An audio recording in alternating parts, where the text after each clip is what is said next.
Hey, welcome to the 424th episode of the Random Podcast from Heck. My name is Tony, and this is the podcast about random things in the world of entertainment, which includes movies, TV shows, and comic books. Big shout out to Andrew Loken. He is a big supporter of the show. You can be a supporter by going to patreon.com/gman from Heck. Any amount you can commit to will be awesome.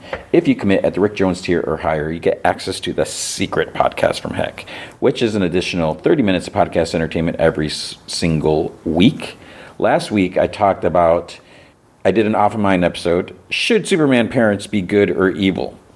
Spoiler, if you watch the James Gunn movie, looks like parents possibly a little darker than usual, but we've seen that before in other versions. There's been comics, there's been the My Adventure Superman animated series, so we've seen that depiction. We've also seen where they're like pretty much like saintly good, as good as you can be.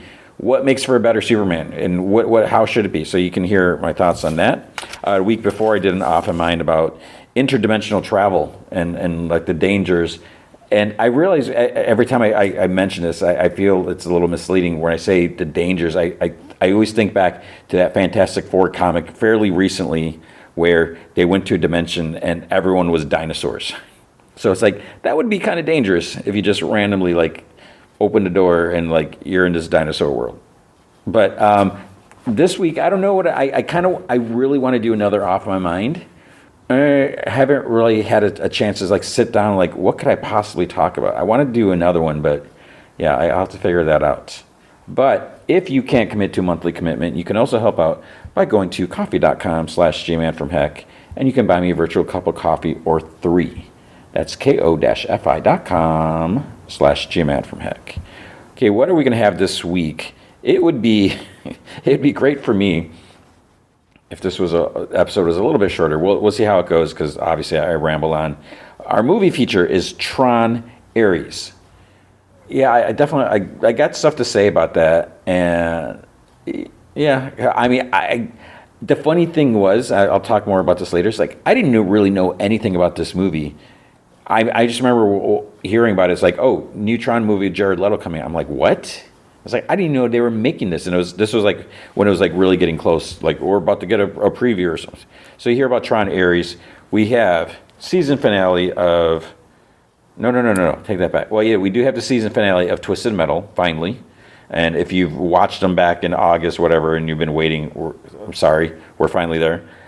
We have I guess it would be the penultimate episode of Peacemaker. The finale, the season 2 finale, is out now. I am half a week behind, so you can hear about that. And then we got the Marvel Zombies, a 3rd episode, and comics and news. So I'm looking at all these shows are starting to wind down, but we'll see what else is coming up. With the news, we finally got a teaser for Wonder Man, for Marvel's Wonder Man, whatever they're going to call it. This is kind of, I'm not really sure what to think of this. I haven't heard anything like in the development, like when they were making this, like, first of all, it's like, why Wonder Man? It seems so weird.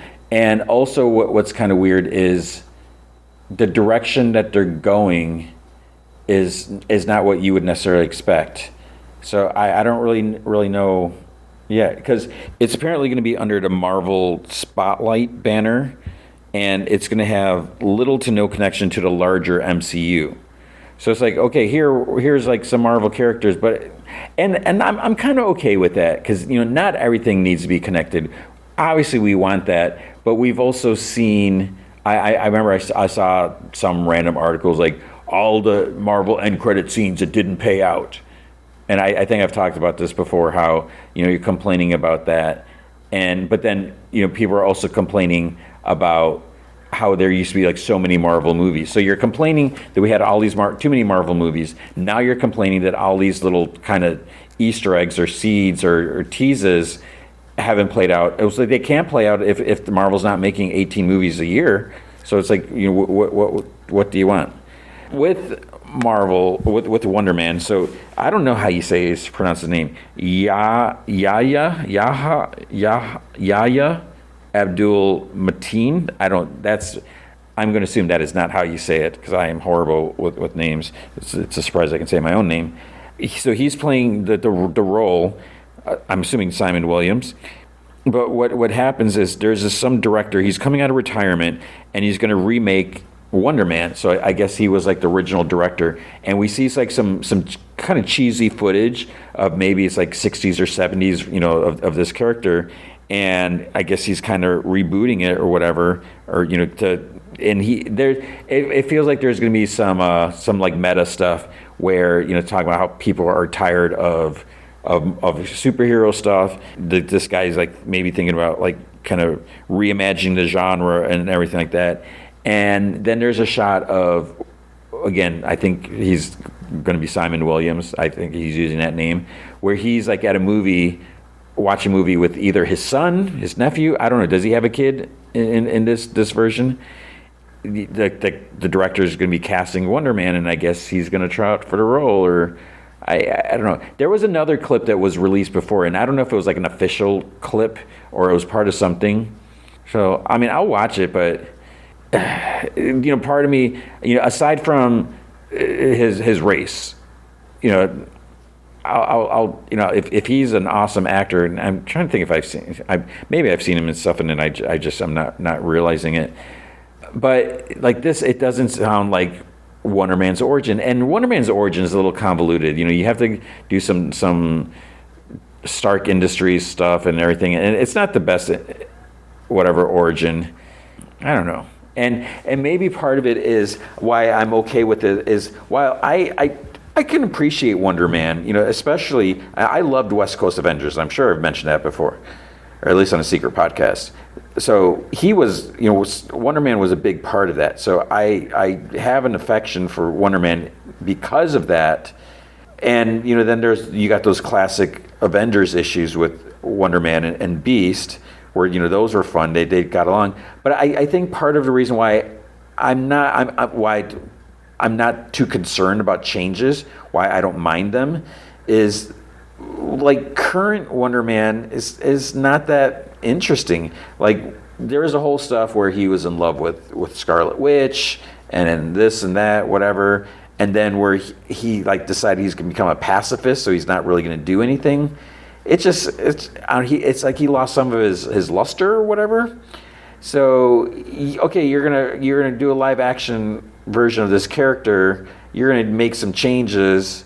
I'm like, okay, yeah, go for it. I'm okay with that. Well, I don't know, are there diehard Wonder Man fans? I'm sure there probably are, but yeah. So I'll watch it. I don't know the date. It's got to be, maybe they announced it. I don't know.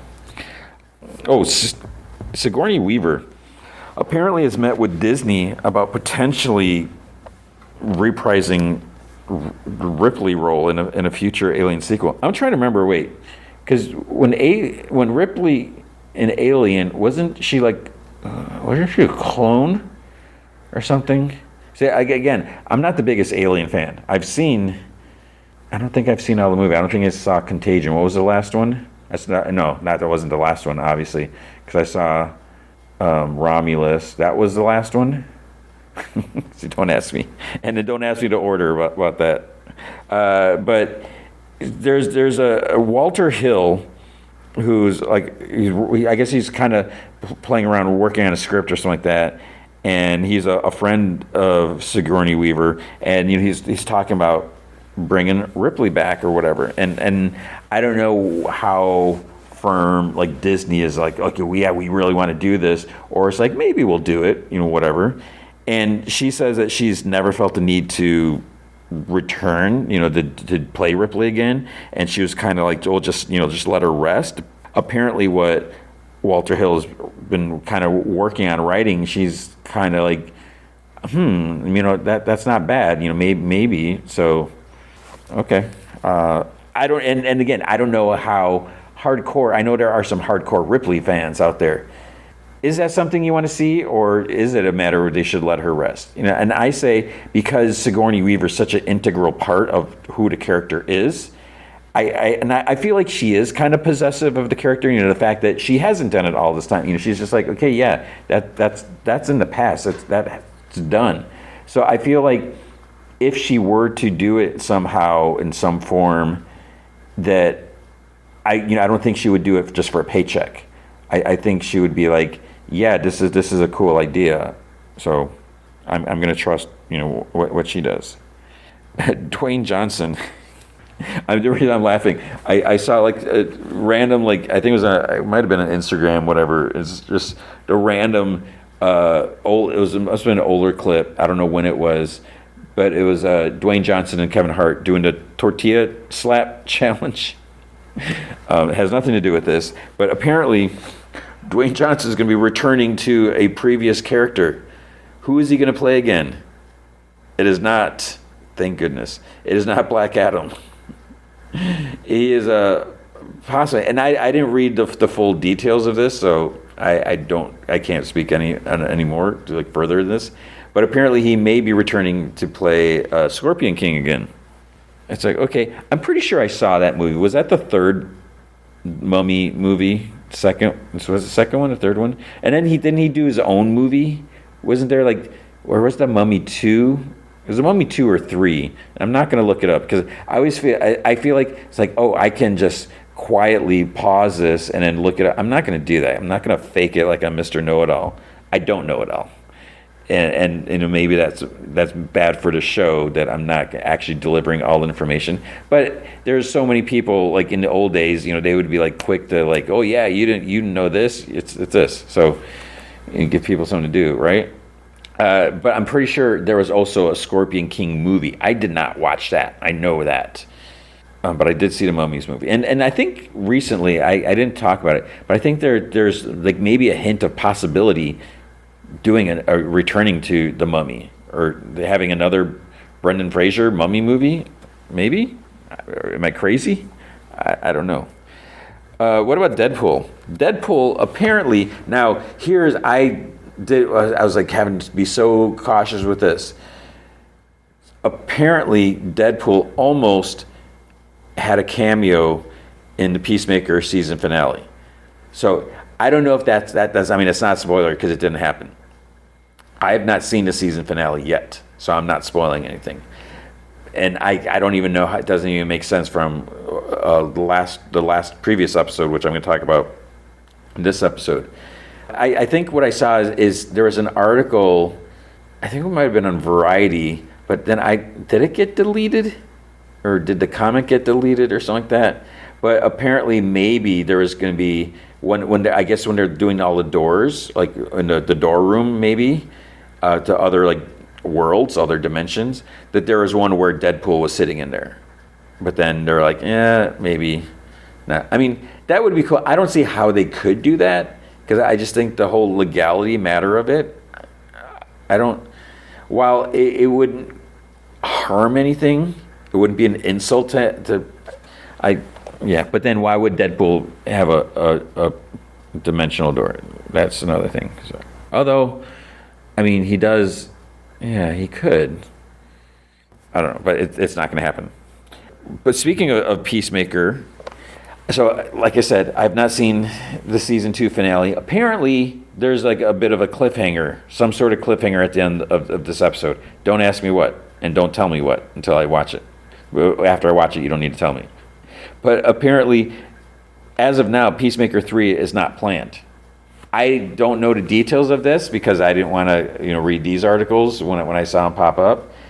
I don't think there's necessarily anything to worry about.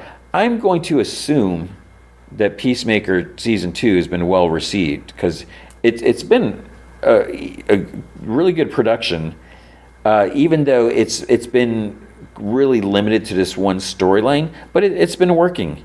And what could you do for season 3? That's a good question, but I feel like they could easily continue it, and they would want to, because this has been such a solid show.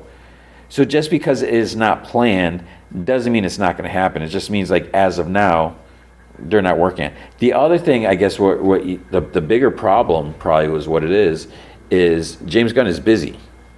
So if he is, and it's all a matter of, if they do a season 3, how involved will he be? Because with season 2, I know he wrote all the episodes, or he wrote I don't know if there's a co-writer. I think he wrote everything, but I'm pretty sure, I could be wrong, that he directed all the episodes too. So how is he going to find the time to do that when he just did Superman, and then he's going to be doing this Superman whatever, Superman and Lex? I don't even what is it called? I don't even know.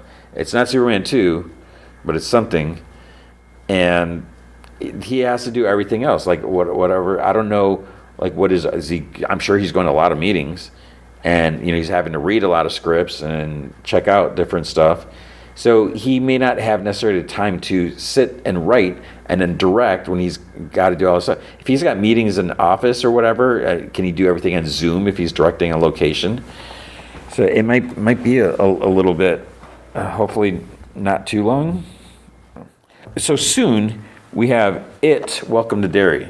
Hopefully soon, because like I mentioned, we're running out of TV shows. Everything's ending.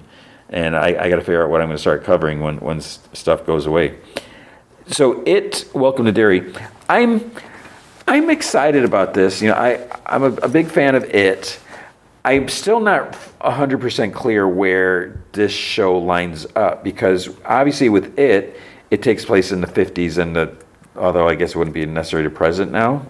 Was it the 90s, or did they change that? So maybe they slid the time. So we saw the past and the present, and we kind of know the story. It was mentioned like when Pennywise first came to Derry, but then we have this show coming out, which seems like it's also taking place in the 50s, but it's like the movie already covered the 50s. And if it's still Skarsgård playing Pennywise, is this in the same current movie, part 1 and It Part 2 universe? Because it's like, how far off is this from that? Because I forget how many years. Was it every 27 years? Because then that doesn't make sense. I don't know where they're going with it. Because when I first started, it's like they're making. I first heard they're doing an It TV show, I was like, oh, they're going to talk about when Pennywise first came or the first whatever. But then it's like, no, we're going. They're not really looking into the history of. So it's like, why are we having this show? And how is it going to work? But anyways, the reason I bring this up is apparently there's going to be some connections to The Shining and Shawshank Redemption. So that is cool. There's always been like crossover or mentions and stuff like that in the Stephen King books. So I think it's really cool they're going to do that. Apparently, and I don't think this is necessarily a spoiler, but apparently Dick Halloran's character from The Shining, he's going to have a quote-unquote key role in this. Are we talking, obviously it's going to be younger Dick Halloran. I don't know, what role could he possibly have? Did he live in Derry, Maine? Was he visiting? What? Yeah, I don't know where he's originally from. And then Shawshank, I think there's like someone's like, it's going to Shawshank prison. So, that's the easy connection. It's like, oh yeah, there's a jail. Okay, so that's cool. I'm down with that. Tangled, live action Tangled. So I guess it's happening again, because it's like they were going to do it, then they're like, okay, maybe we're not going to do live action stuff because they're not doing so great. Or maybe then it's like oh, Lilo and Stitch did well, so maybe we should start doing live action remakes again. So I don't know where the full status is with Tangled, but apparently Scarlett Johansson is going to be playing Rapunzel's mom in the movie. Okay, that's a selling point. Have her. You need to have big actors in these movies. No, I guess. Well, no, I take that back. You don't need to, but if you want to get non-little kids, whatever, you want to have that appeal there. So that's fine. Who else? I thought there's someone who was like interested in playing. I'm drawing a blank who it was. And because my question is, if they do a live action remake, is it going to be singing? Is there going to be singing involved? Oh, and I guess the interesting thing is, because weren't they talking about having the original voice actors play like the parents? And did that include, what's his name, Billy Shazam? who has been saying some questionable political things, and he's like, I don't care if I give up my acting career. It's like, okay, then see you later. So maybe they're like, yeah, we're going to go a different route with the parents now. Because was it Mandy Moore? Was it I don't even know. Mandy Moore, the actress, singer, not the choreographer. I was so confused because I when I heard like choreography by Mandy Moore, I was like, oh, she does choreography, but no, she's apparently like a supreme actual choreography. Because like my wife's like, oh yeah, she's awesome. I was like, okay, I don't know if she's in Dancing with the Stars. I don't think my wife watches that. I don't know. And the last bit of news, and I apologize if you are interested in this. I do not have more details than what I'm about to say because I don't care for more details. But apparently, you probably knew it was coming. There's going to be a Minecraft 2 movie, and I think there might be a release date. I have not watched the first one, and you know what I said is like I would only watch it if my daughter's like, "Hey, Dad, let's watch the Minecraft." I think she might have. Did she see the movie? I think she might have seen it already. So I'm not going to be able to watch it now, and I don't really want to watch it. So if you enjoyed the first one, great news for you. We got more coming. We also have more great news because there's going to be more podcasts coming, but that is the news for the week. All right, with comic books, I feel like I did not read everything for some reason. I don't think there was any non-image independent / smaller publisher books. At least I didn't read any. At Image, though, there's G.I. Joe, Real American Hero, 321. And this 321, so on the cover, it's like, whatever, silent interlude, 300 issues in the making, or new silent interlude, is what it says. So basically, as you know, G.I. Joe, Real American Hero, issue 21 was a silent interlude. It was an amazing issue. It was groundbreaking for the time, and it was so cool because, you know, we had Snake Eyes and Storm Shadow stories. Like, you know, they were like the coolest characters in G.I. Joe, in my opinion. And, you know, we basically, Storm Shadow, Cobra's ninja bodyguard dude, he kidnaps Scarlet, what's her, not Scarlet O'Hara, is it O'Hara? He's kidnapped Scarlet, and Snake Eyes goes to Castle Destro or whatever, and were they at Destro's place to try to rescue her and stuff like that. And the whole issue was silent. There's no text. There's no word balloons. And it, you know, you look at the art and the panels, everything, it tells a complete story. You know what's happening. And then there was like the big reveal with the Scott, what was it? I can never remember the Ninja Clan whenever I'm trying to remember it. Yeah, so the whole tattoo thing. So now we got another, and the fact that we have another silent interlude issue, it's not that big of a deal because we just had the whole silent interlude like mini series where we had like a bunch of different silent issues, and I feel like that, because some of those, they're okay. So I feel like that kind of takes away the charm here, because like now here they're saying, 300 issues later we finally got a sequel, or finally got another silent interlude. But it's like, yeah, we just had a bunch of them, and some were cool, some were just okay. So we have this other one, and as I was looking through this, you know, we got great art and everything, and you know, you got a story, but I'm just like, okay, yeah, all right, it just, and maybe it was those other issues, that other whatever thing that just kind of took some of the charm away. But I was just like, all right, what's next? So you have that. But I mean, yeah, like I said, it had good art. Also, we had The Unchosen #4. This is a David Martinez comic, and this things are really like picking up here. We're getting more information, more details about the character, and we got this world. I mean, there's kind of a lot going on, but not really a whole lot. I mean, there's stuff that we don't know, and we're like there's different aspects in the history of the characters, and there's some cool things here with the idea of like sort of like this magical school, but then it's like we've seen that there's like a deeper meaning for it and everything. So yeah, there's interesting things going on there, and art obviously Dave Martinez is amazing. So there's a lot of cool stuff here, but I do like how we're only 4 issues, and it almost feels like so much has happened, but we're just seeing like things get flipped around, and yeah, there's a lot here. So it's cool stuff. Then we have Transformer 25. So I can't remember the last time I talked about Transformers. It's been a while. So I haven't really been reading I haven't really been reading Transformers consistently, and part of it is I keep forgetting to read it, and the main part is I haven't been like super gung ho excited about the series. There's been some cool moments.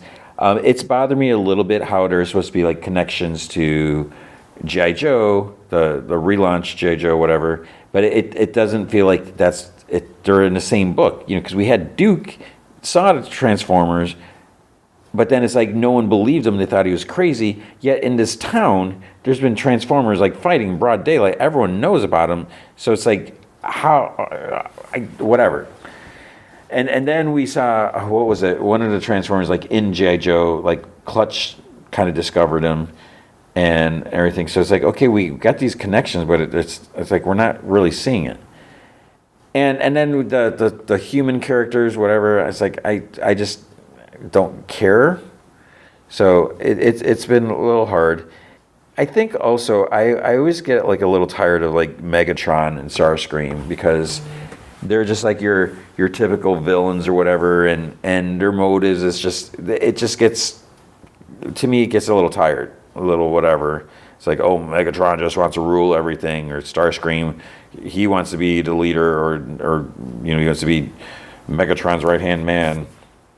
So they're not, to me, they're not super compelling villains or characters. So it's hard for me to really care about it. But now with issue 25, okay, Robert Kirkman's stepping up, and he's doing the writing, and Dan Moore is doing the art. This is a huge deal. So with this issue, yeah, I tried. And again, maybe it's just, what it is, Transformers just aren't for me. I mentioned it before, when the animated series was on, I was at a point in my life where I didn't have time to watch, because I think when it was on for me, I feel like they aired at like 4:30, either 3:30 or 4:30. I think it was 4:30, and I think it was like a Monday through Friday, because it was like on the syndication channel. So I wasn't the first season like 65 episodes, which is insane. How do you get 65 episodes? That's just crazy. Probably reuse some animation and certain. I don't know. So I just didn't watch the show. I mean, I was aware of it.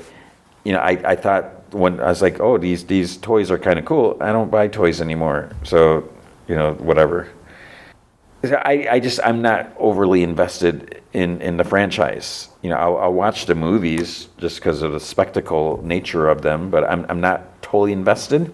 So with the comics, the same thing, where I can appreciate. I feel like I should watch it. And obviously, if there was like a Transformer comic, or if there's a GoBot comic, obviously I'm going to go with Transformers, right? That's a superior robot in disguise, the transforming robot.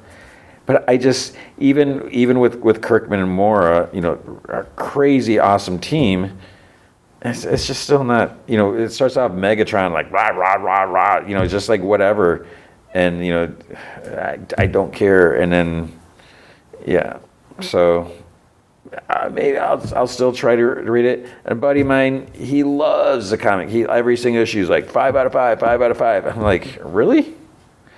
So.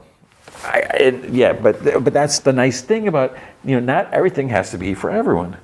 If you love it, I am not saying it's garbage that you're crazy. I'm just saying I just don't care for it. It doesn't mean, that it's not good. It's just maybe my taste isn't good. Okay, then I think that was it. Marvel, we had a bunch of X-Men books. and this is where I'm feeling bad because like so many comics that I read, I just wasn't excited about them. And I just feel like I don't know if I should. I feel like I should still obviously talk about comics, but part of me is like, if I'm not enjoying them, how enjoyable is it hearing me talk about, I didn't like this, I didn't like this, I didn't read this? Because, there's just a lot of books where I feel like they're not for me anymore, and that really bothers me because, if you know me, it's like comics have always been such a huge part, and I don't know, maybe some of it is me trying to, do my day job and watch watch all the TV shows, and then read all these comics every week for the podcast, where it's just, sometimes I'm like, man, why are there so many books? And I may not enjoy a book as much because I'm feeling compelled to read it so I can cover it, and it feels like work because it's just so much. And where, there are times where it's like, okay, this could be an interesting book, but the whole doesn't matter. And a great example, we'll start with The Amazing Spider-Man TRON. And so this is by J. Michael Straczynski. So, okay, you got some credibility right there. He's written a Spider-Man comic here or there before. The art is by Pere Perez. Color artist Guru Effects, so Joe Caramagna. So we doing the letters. We got great casts or great creators. But this book, it's an out of continuity. Maybe it's like in the past. Gwen Stacy's alive, so it's like Peter in college. We got Peter, we got Gwen, we got Harry, Mary Jane. So it's a great time, great period. Where I'm at with Amazing Spider-Man when I do the look backs on the random podcast, the last time, it's pretty close to this era, and it's a fun time. So we got the story. It's like I feel like I was like, I don't know why we have this book, or it's just to tell stories, a Spider-Man story with these awesome characters. So it's like we're revisiting that era, and it's like, oh, here is something that happened that we just didn't talk about. This was that week in between this issue and that issue, or something like that.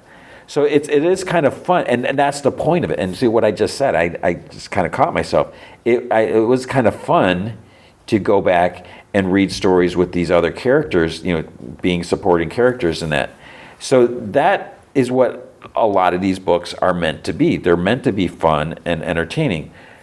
The reason I get upset sometimes, not really upset, but where we will get this book and I'm like, why are they doing this book? Because, you'll get something and it doesn't really, there's no repercussions to it. Like what happens, that's it. And this book it's probably going to be a situation. You can't do anything huge, anything major if it's, stuck in an event in the past, or if it's between this issue and that, whatever. That's the hard part that I have with it. It's like, okay, I'm reading this book, but it's not gonna. It's just for entertainment, and that there's nothing wrong with that, because that is a huge thing. So we got this story, and basically, Peter's in college. There's this book that has it's like mystical spells, and someone's gonna try to steal and unleash some powers, and Spider-Man has to stop them. but the fun part for me was Spider-Man interacting with Gwen, MJ, and Harry. So from these types of books where I'm usually not a fan, I enjoyed this one. So I would recommend this. Now we also had, I don't know where to begin, like the order. There was a World of Revelation book. So we got these Age of Revelation X-Men books. And the frustrating thing is that I think there's 5 of them this week. And it's like, are you serious? We got 5 X-Men books that aren't X-Men books. And this I find annoying. And so here's the thing. Are people into these stories? We're getting this alternate, it's almost like Age of Apocalypse all over again. We're like, the X-Men reality has been turned around, flipped on its side, whatever you want to call it. We're getting these adventures, but we're going to revert back. Because at New York Comic Con, which I haven't mentioned anything about New York Comic Con because I'm not there, and I saw a couple things, but I did get an email, a press release about the future of the X-Men. And they're like, one of the books they mentioned was in the conclusion of the Age of Revolution. So like, it's obviously this story is going to wrap up, and there may be minor things here or there, but this is taking place 10 years in the future. How is that going to affect the current stories? Because what happens here, we'll see, or do we see it last issue? I don't even remember if it was last week. But Cyclops wakes up, his mind has been basically pulled from the past into this, their past, our present, into this future time point. So he doesn't know what's happened in these 10 years. He's been kind of explained. Doug Ramsey kind of went evil and kind of did the whole world is like flipped upside down now. And also Hank McCoy, he was brought as well. So we're seeing different versions of characters, and yeah, it's just, the world's a mess, and I just don't care. So, this World of Revelation book, we have different stories. We have The Message by Al Ewing and Augustine Alessio. Then there's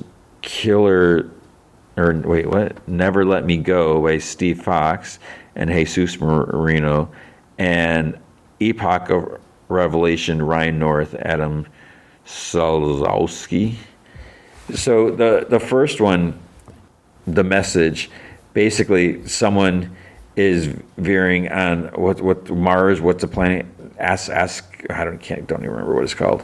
They're going to talk to Apocalypse, and even before we see this hooded person, and I was like, I bet I know who that is. And I was right. So bravo to me. There's a like Wiccan and Hulkling story, because again, everything has been changed, like mutants and all this stuff. And then the last one was a Franklin Richards story, which was interesting. And I don't know how I feel about that, but nothing really major there. I don't know. We'll probably see bits. I mean, the first part, The Message, that's probably going to play a big role in coming these books, whatever. So we have Amazing X-Men, and I feel like this maybe is the first book, because here is where we see like when. Oh no, actually, no, I take that back, because I think it was last week where we had Cyclops, where he first arrived there. So yeah, we got more stuff. They're trying to figure out how to deal with Doug, and because with Doug's power now, he can basically control you with his voice. So things are just crazy. But there are some interesting parts seeing like the characters a little bit older, like with Glob. You see, he has gone through some pretty big changes, personality wise, and so that was that. Some stuff, big stuff happens there. Then we have the Avengers 31, and I'm just kind of confused with this whole story arc. So it's almost been 31 issues. We've been dealing with all this Kang the Conqueror stuff. And what's a little confusing for me, so we've had some pretty big revelations last issue or the issue before. But my confusion is, I remember there was a report where the story was going in this one direction with Kang, and then Marvel's like, we need to ease back on Kang, and I don't know if it was because of the Jonathan Major stuff, and then we had this other character, Myriad or whatever his name is, but now that we know about Myriad, it's just like, what was the point of all that? Because I don't want to spoil this one thing, but yeah, so this was just basically Myriad or whatever talking, just figuring out like what he's doing and everything, and I don't know. And I mean, normally I've been enjoying this series to some extent, but yeah, it's just all this Kang stuff. It's just okay. Then we got Binary. Binary, this is an X-Men Age of Revelation book, even though it's Carol Danvers, and Carol Danvers is not a mutant, but she's back to Binary.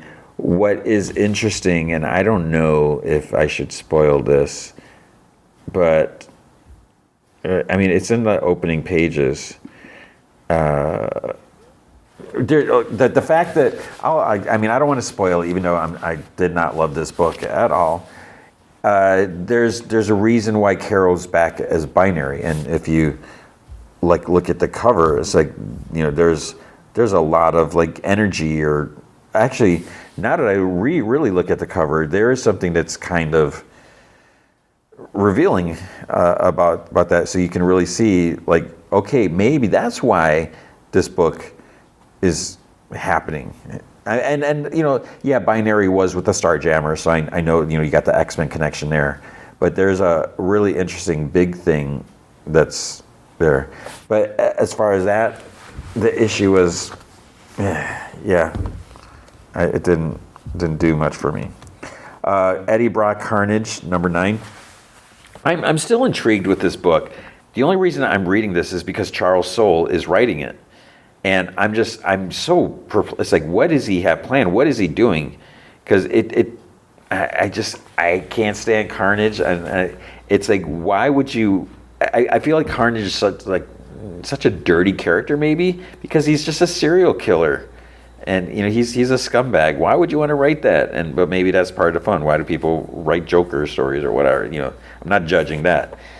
But the fact that it's like Eddie and Carnage, I feel like I'm getting a little tired of this whole thing where Carnage just wants to kill everyone, and Eddie's like, no, I'm not going to do that. I'll kill some wild animals, some squirrels or whatever to feed you, or maybe we can find someone who's really evil and we can do that. But now it's like he's investigating this. Like, wait, I've had this dream, and there's this other symbiote. Maybe I should go talk to her, even though things are like kind of sticky for him with Carnage and all that. But then, what's a little odd is seeing Eddie Brock Carnage in the Thunderbolts, the New Avengers comic, because it's like, one, it doesn't fit in with the storyline that's going on here. And two, it almost feels like a different character, because here it's like, well, you know, maybe things are going to change or this or whatever, but yeah, I don't know.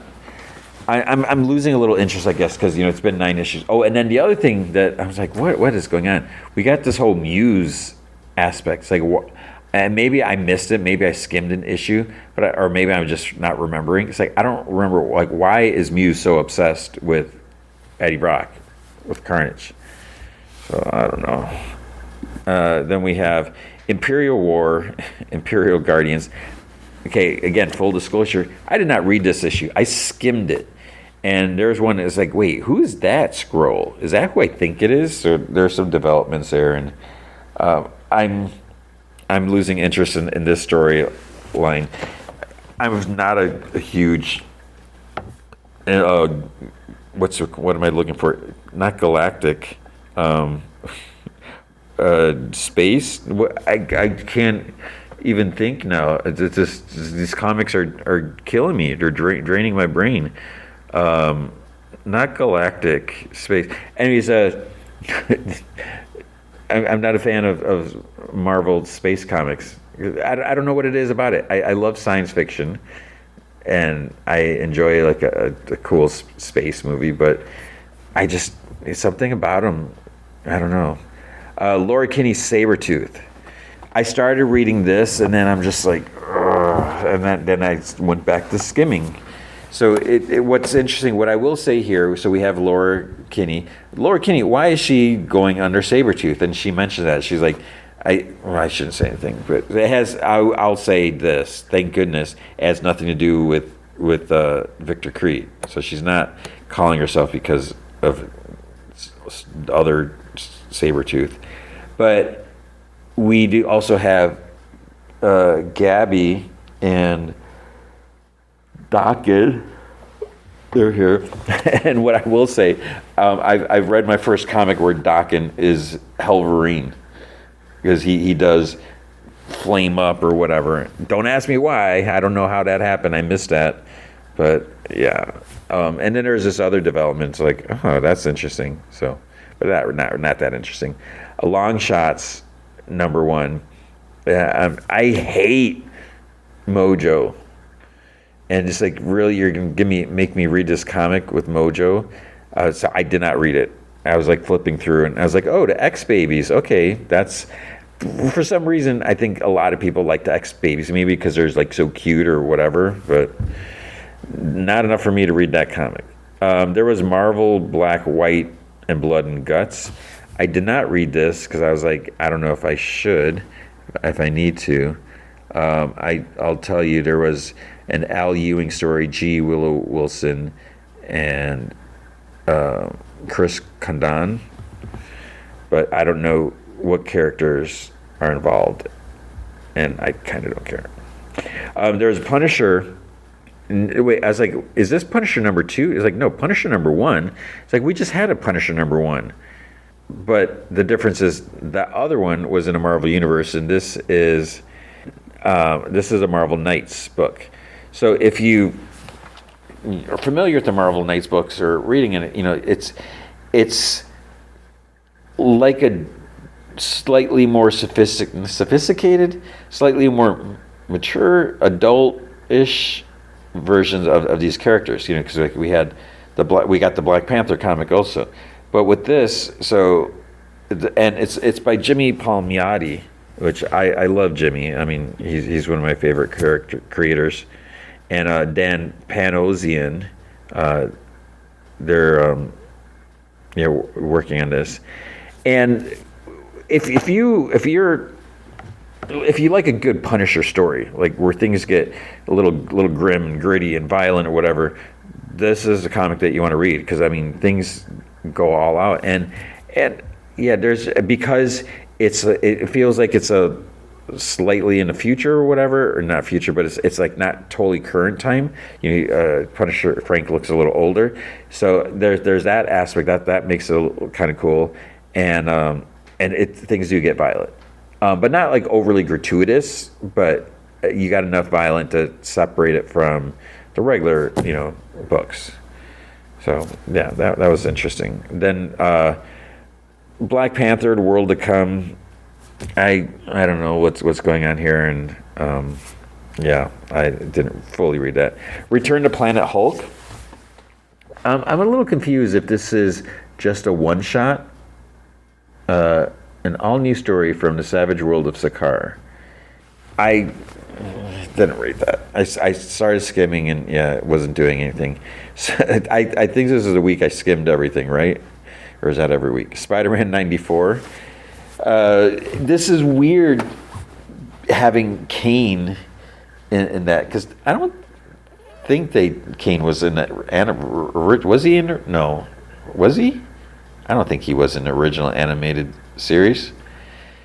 So yeah, things are a little darker than what they're used to. Yeah, so having Kane like hunting Spider-Man. And then Anna Watson she's so evil. Aunt May says something here. It's like, wait, what? Did I know that? I don't know. So, yeah, I'm struggling with this one. Spider-Man Wolverine number 6. I'm like, wait a minute, number 6? And then at the end of this, like, wait, there's an issue 7 next week. I was like, is this an ongoing? I thought this was a mini series. I thought this was going to be about Spider-Man, Peter Parker's parents. That's all resolved, and now we got basically something new, and it's like, what? So this is an ongoing thing. The two of them together. Okay, so yeah, the whole mystery of Peter's parents has been like resolved, and then there's stuff with his sister Teresa, which I don't know if I buy what was said here, and if this is the direction they're going. It's like, wait, why? Then why do we do that before? So whatever, but yeah, I think this is an ongoing. Then we have Strange Tales #1. I did not read this. Jeremy Whitley wrote it. The reason I didn't Whitley. So you see on the cover, it looks like. We have Wanda and. Is that Agnes? Is that young Agnes? Yeah, I didn't read that. We have. Man, I didn't read any. How did I not read anything? Star Wars Han Solo to Hunt for the Falcon #2.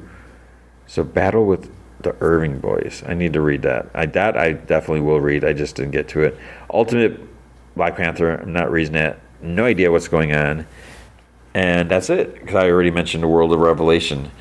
So these X-Men books are kind of dragging me down, and they're I don't know, and maybe there's some good stuff there, but I'm just like, I do find it interesting where it's like, okay, we're gonna take these characters and we're gonna make this horrible future for them, and let's splash things out, let's flesh things out, make the world a little bigger or whatever. But I just don't care, and maybe I'm too tired, I'm too old. It's like I don't need all this, but it doesn't mean we can't have it. At DC Comics, we had Absolute Batman, number 13. And you see on the cover, we got Absolute Catwoman here. So we've seen Selena before. And we do get the introduction of another character. I did see, I saw someone a new or whatever, Absolute, basically like saying another Absolute character is being introduced. I was like, Catwoman's not being introduced. And then you read it, it's like, whatever. We do have the Red Hood gang, a version of the Red Hood gangs here. That has. I'm not talking about Joker, because we've seen already Absolute Joker. So this, my question has been for a couple months now, because there was an issue. I forget what issue it was, where basically Bane takes Batman apart. I don't know if I fully mentioned that. Maybe I didn't go into the details because I didn't want to spoil it, but it's been at least a couple months. He's basically chopped him off, cut off his arms and legs. I'm like, what the heck? And what was kind of funny is my thing has always been you have these whatever old issues. It's not like Batman's going to lose his arm, because you can't do that, because in a regular continuity or regular current, he still has his arm. But what does Scott Snyder do? He chops off his arms and his legs. It's like, what? But then he's back to normal. So he got sewn up, and maybe I skimmed something like the full recovery, but there is venom involved. So I guess maybe it helped heal him.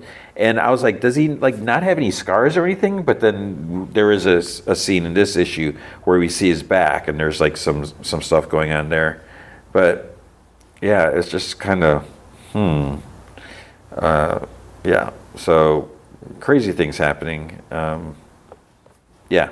And there's some bigger stuff coming as well. So I would say it's worth checking out. The only Absolute books that I'm really reading are Wonder Woman and Batman.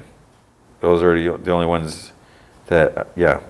So then we have DC KO.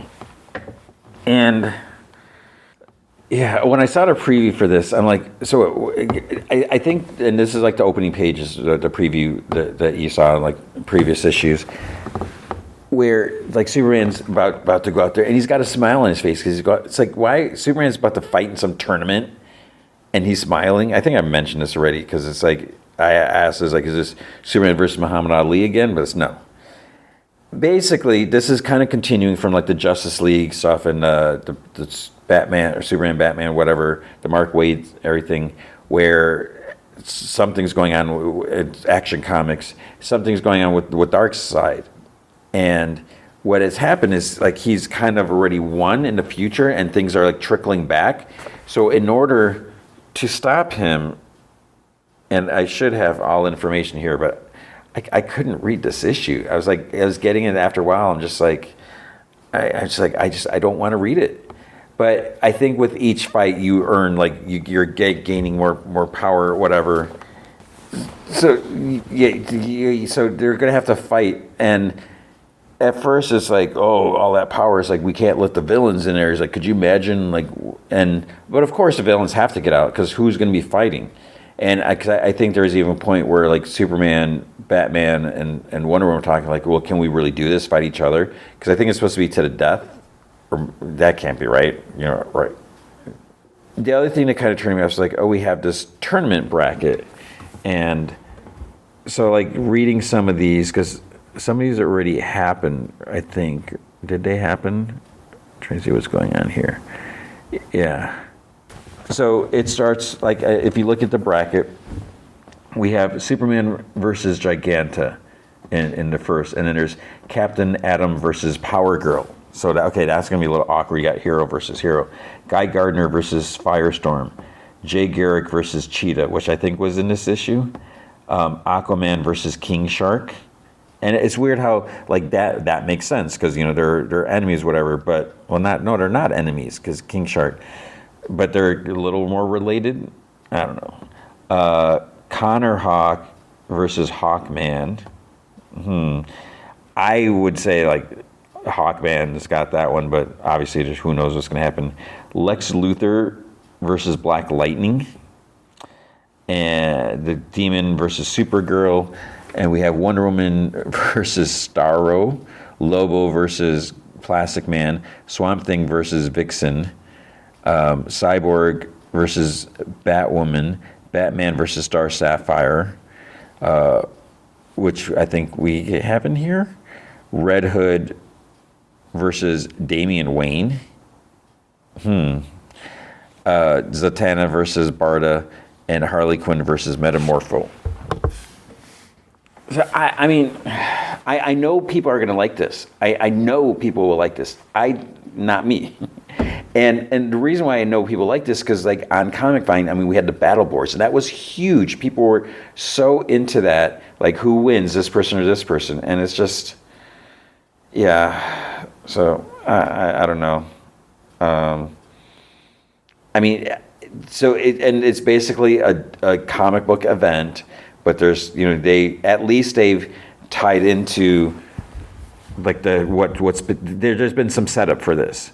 So it's not just coming out of nowhere, and I don't know. I mean, there's got to be more to it than just that, but that's just the impression I get, and I'm just like, I don't know.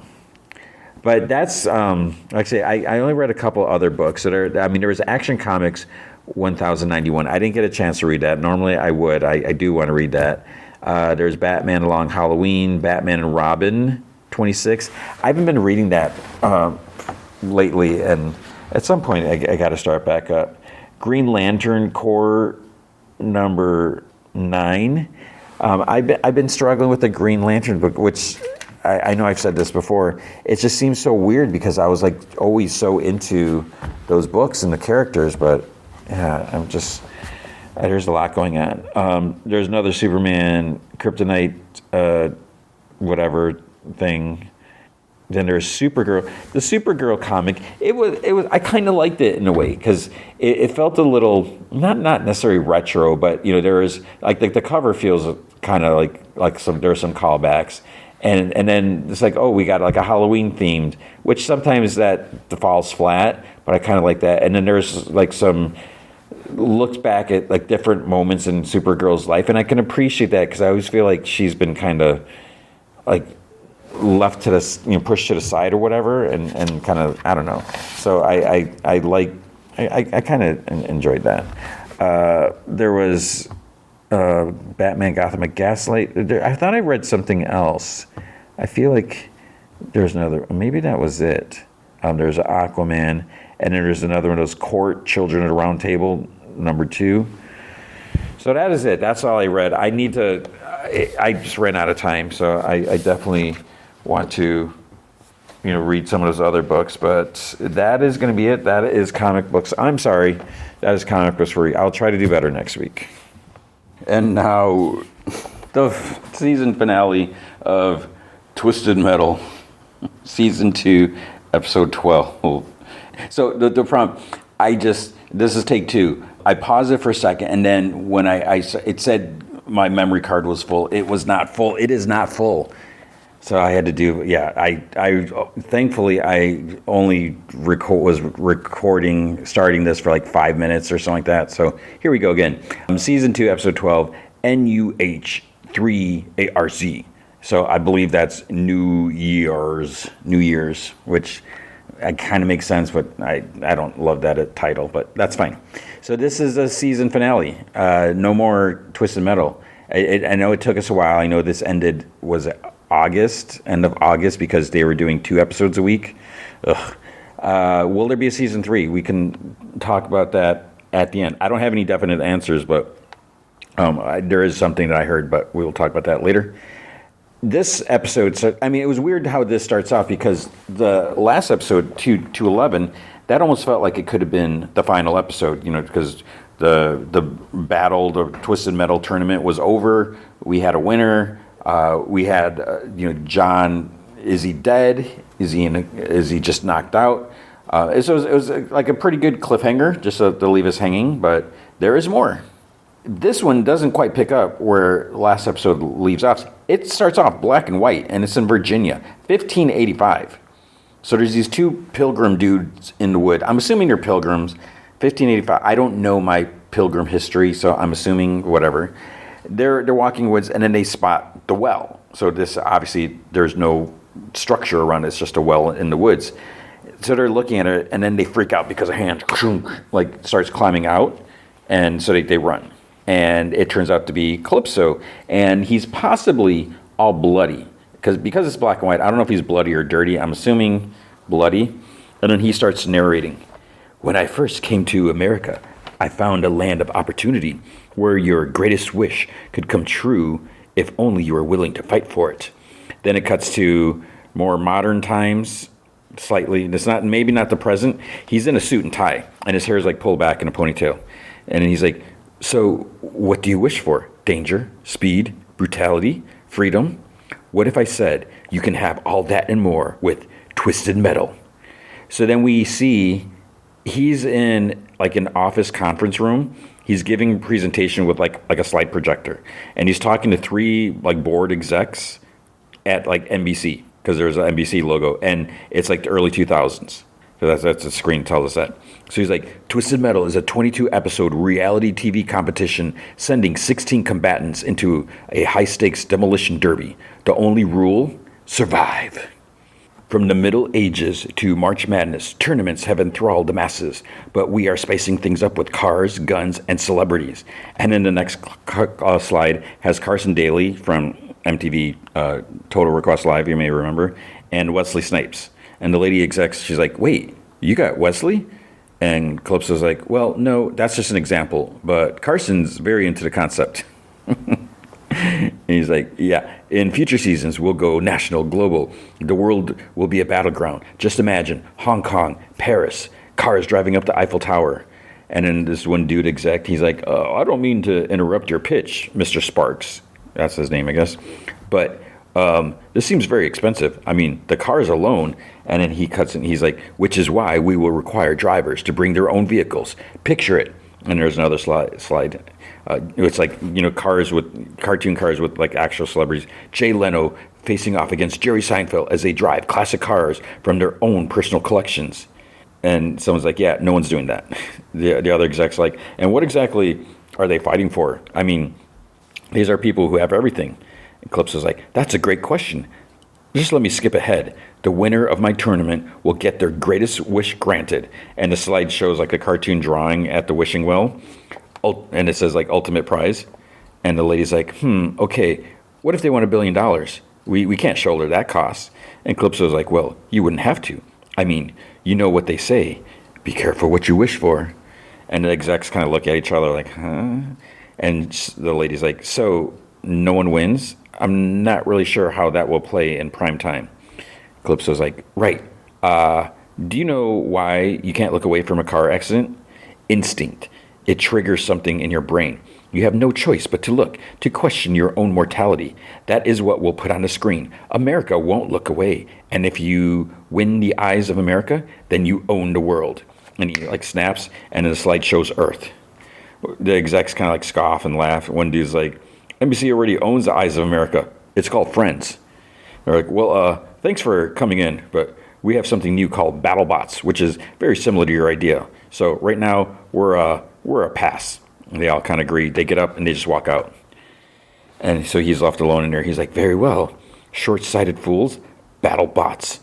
He's like, well, if the world isn't ready then, well then, I'll just wait until it is. And there's like echoing laughter.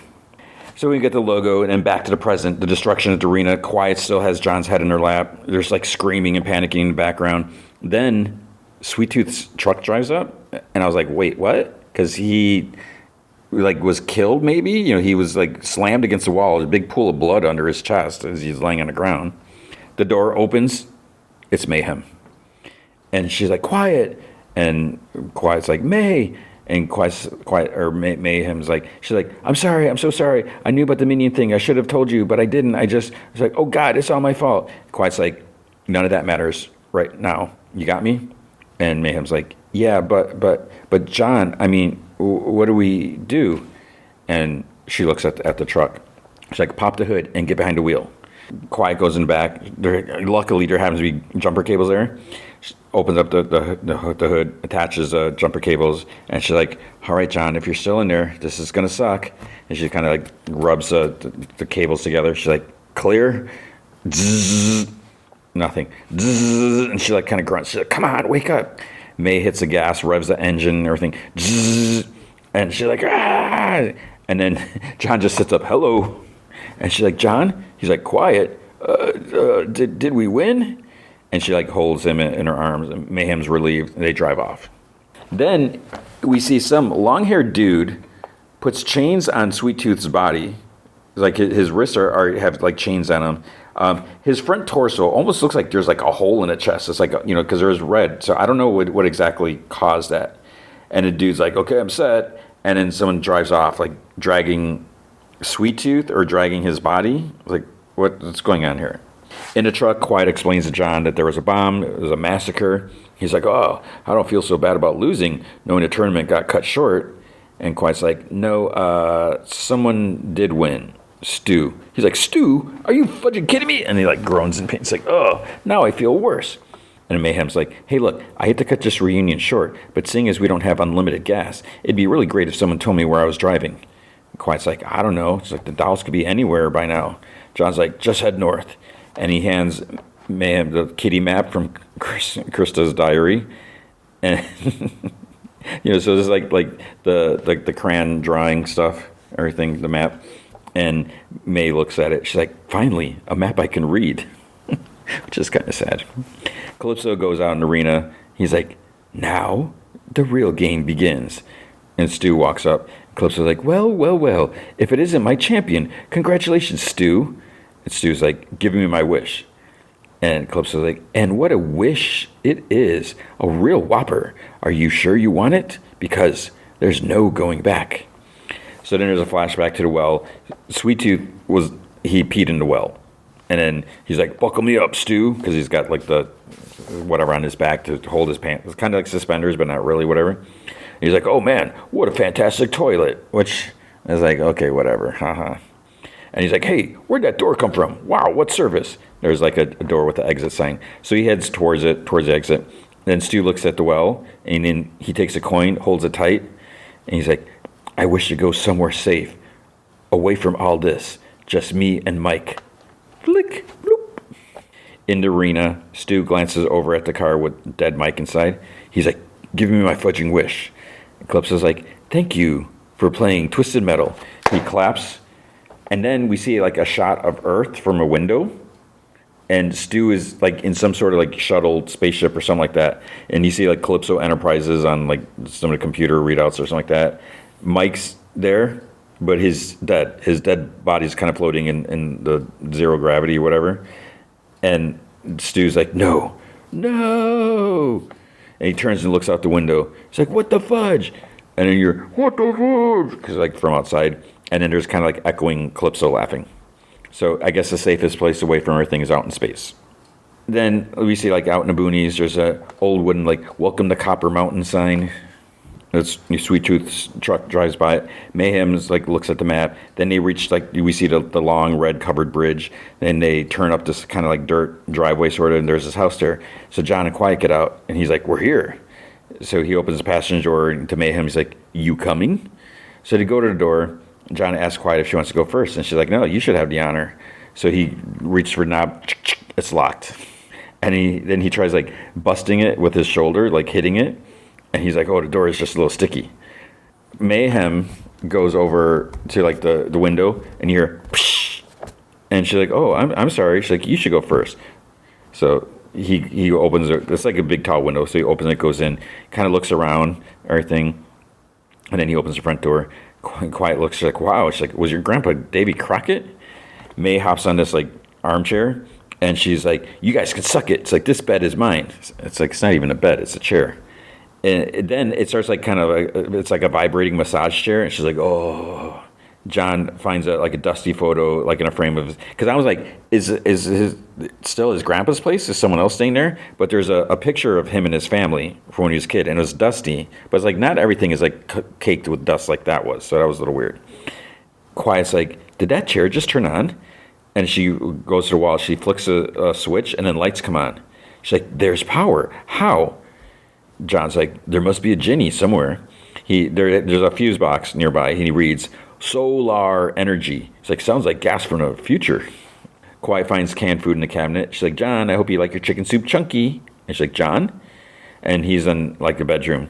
And she's like, you calling dibs in this room? He's like, no need to. It was mine. So there's like two beds in there, like his and Krista's. So he looks around like in a mirror.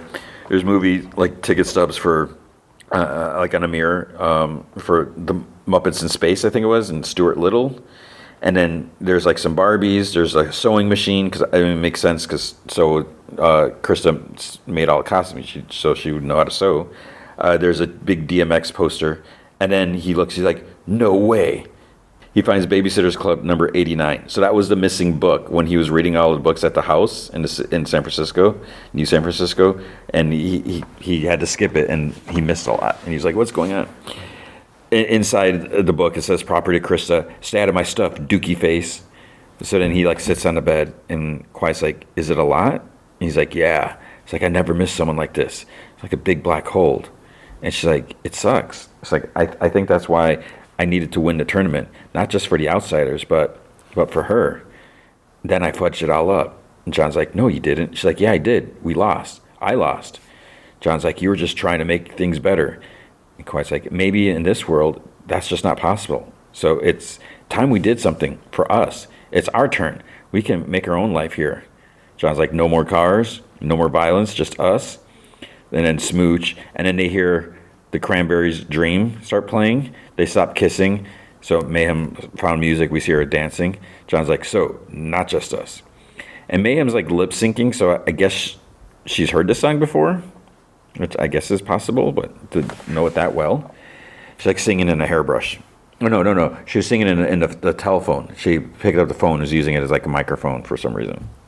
So then they work on cleaning. The music keeps playing, that song plays. And then Mayhem's like cleaning like spider webs. Quiet's sweeping. John, he's just organized board games. It's like, okay.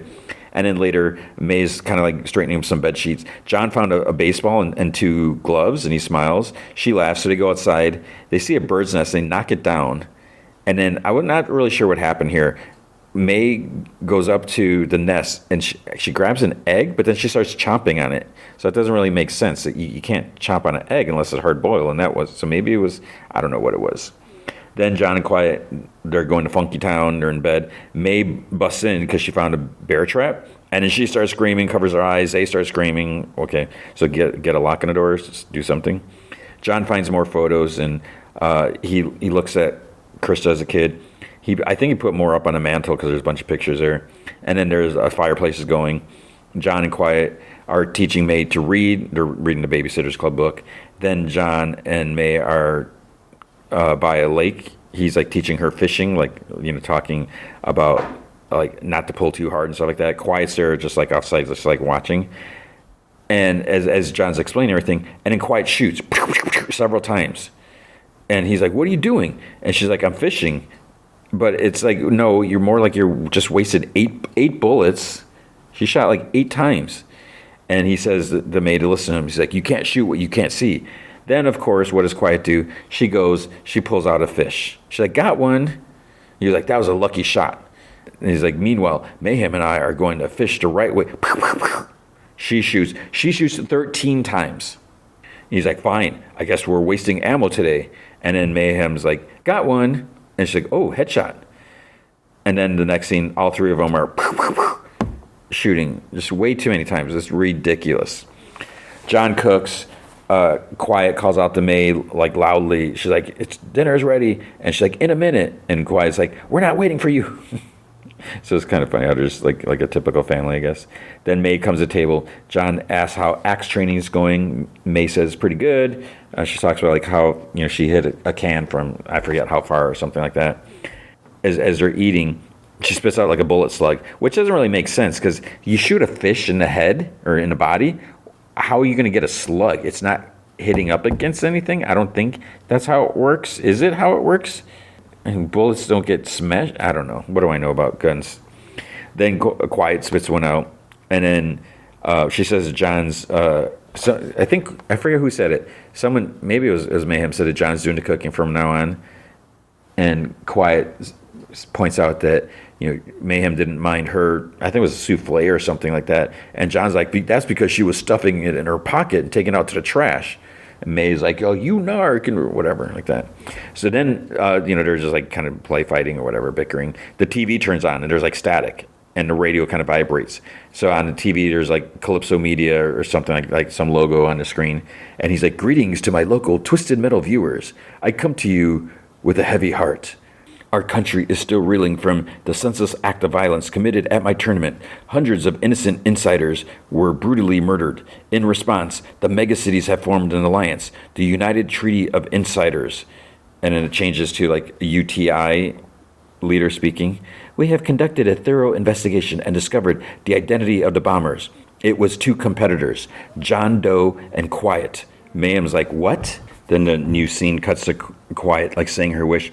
"I wish for all the walls to come down in every city everywhere." And John's like, "It's time for the outsiders to get their fair share." Then there's some like grainy footage of them carrying a bomb and like putting it under the bleachers. John's like, "That's not us. How'd they get my vest?" And Quiet's like, "Prom," because they change out of their clothes. The news report continues. "These evil acts are a declaration of war against all insiders everywhere. We will not let this attack on our way of life stand. The tournament was meant to be an olive branch to the outsiders. Unfortunately, that branch was burned. So now we will burn you. The insiders are done hiding." And we see like this big gate open. "We will take back our nation by any means necessary." There's like this huge fleet of cars just like driving out, like just like nonstop cars. And they all look like the same. "And when the outsiders are gone, we will finally be free, and there will be no more need for walls. Anyone who supports John and Quiet will be regarded as hostile, and anyone that delivers them to us will be celebrated as a hero. Either way, we will have justice." Which is all ridiculous. Cuts back to Calypso. "My viewers, keep your eyes on your screens. Stay vigilant. Stay safe. And John and Quiet, if you are out there watching, just know that there is nowhere to run. The world will be a battleground. And then the door to the cabin gets knocked over, goes flying like off the hinges, like it almost goes like across the room. And then there's an armored dude standing there. I was like, wait, spiky armor, is that Minion again? But Minion seems small. I thought Minion was a lot bigger, but maybe not. So it's Minion.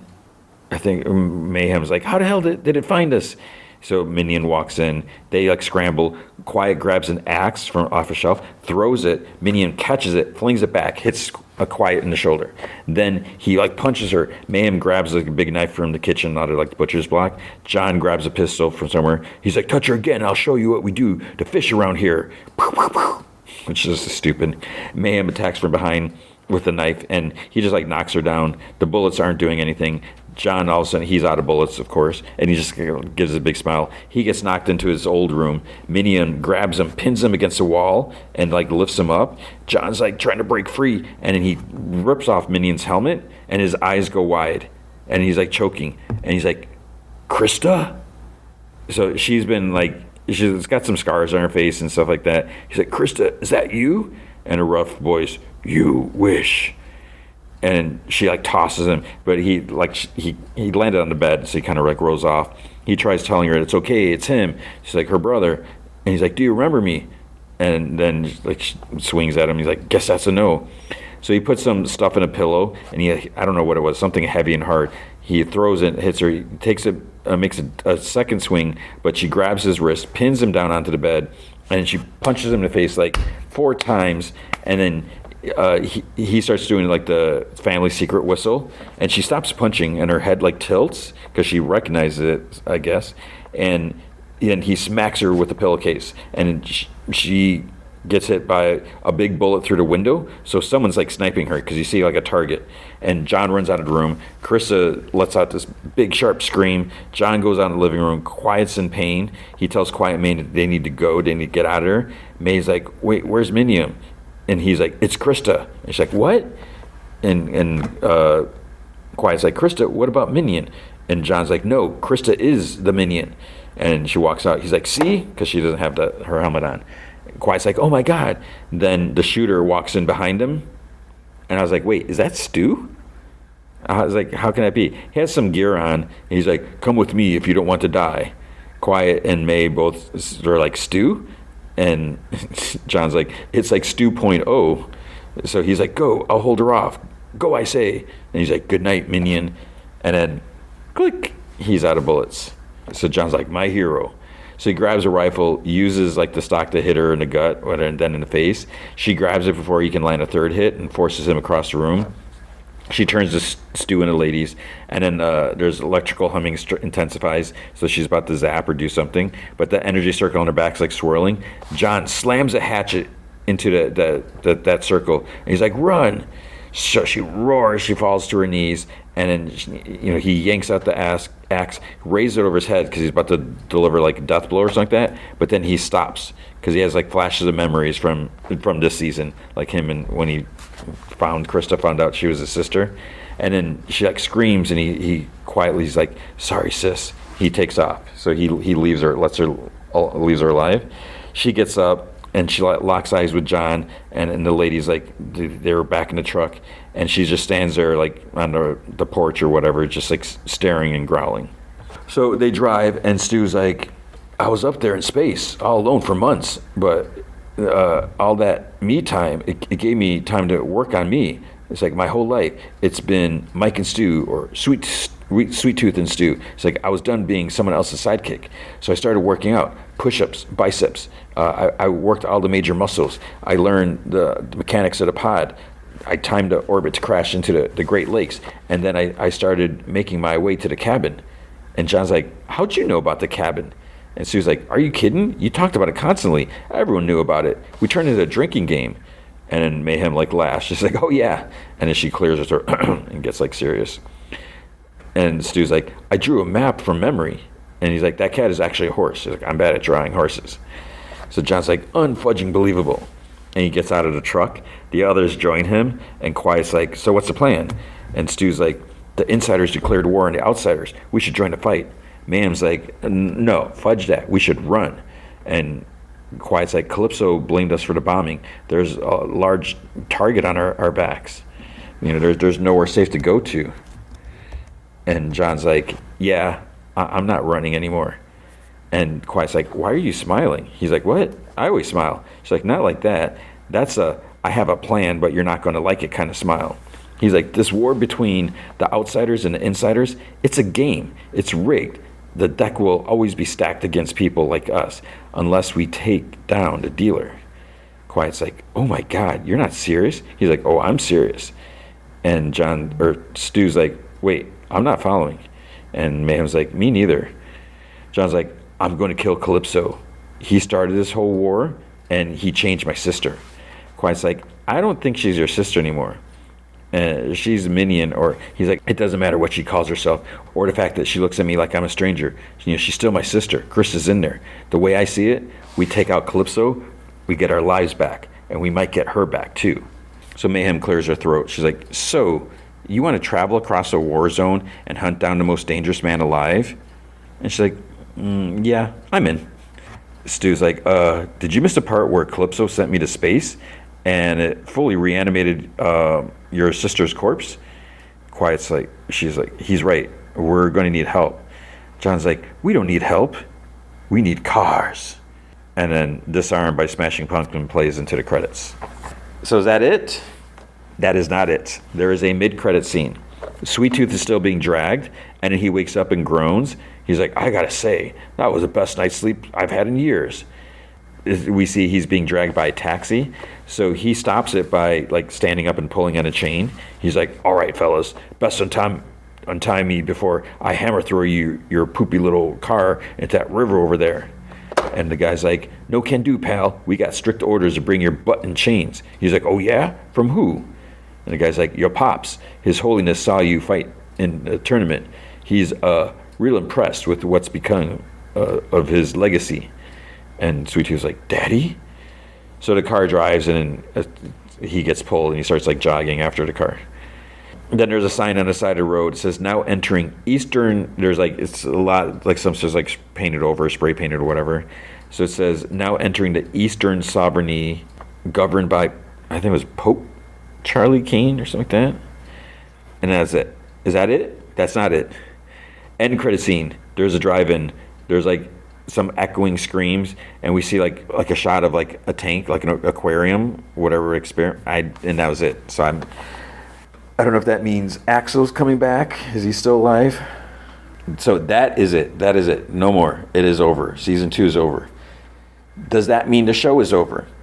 As of now, as of when I'm recording this, there has been no announcement of a season 3.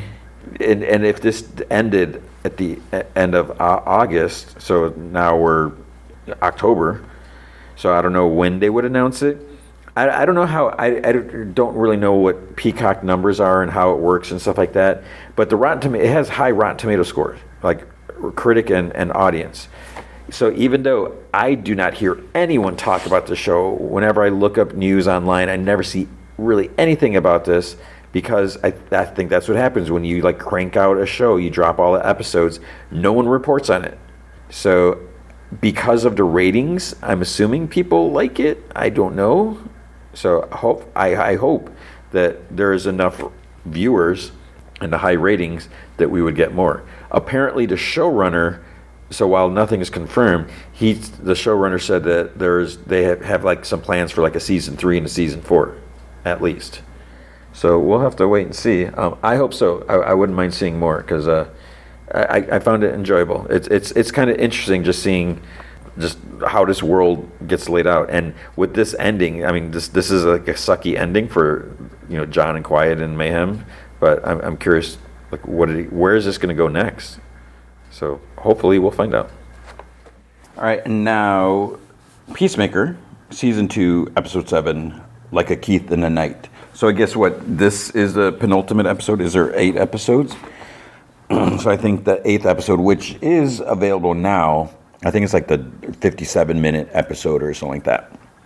So this picks up from where Chris and Hardcore are at the Argus office at the whatever 3rd floor, and he sees a little flag on a desk and it has a swastika on it. And then Amelia or hardcore's like, this is your perfect world, which is just like, it's so annoying that she just, whatever. But then that world's hardcore, Amelia, I'm going to call her Amelia, she's like, guards, arrest that woman.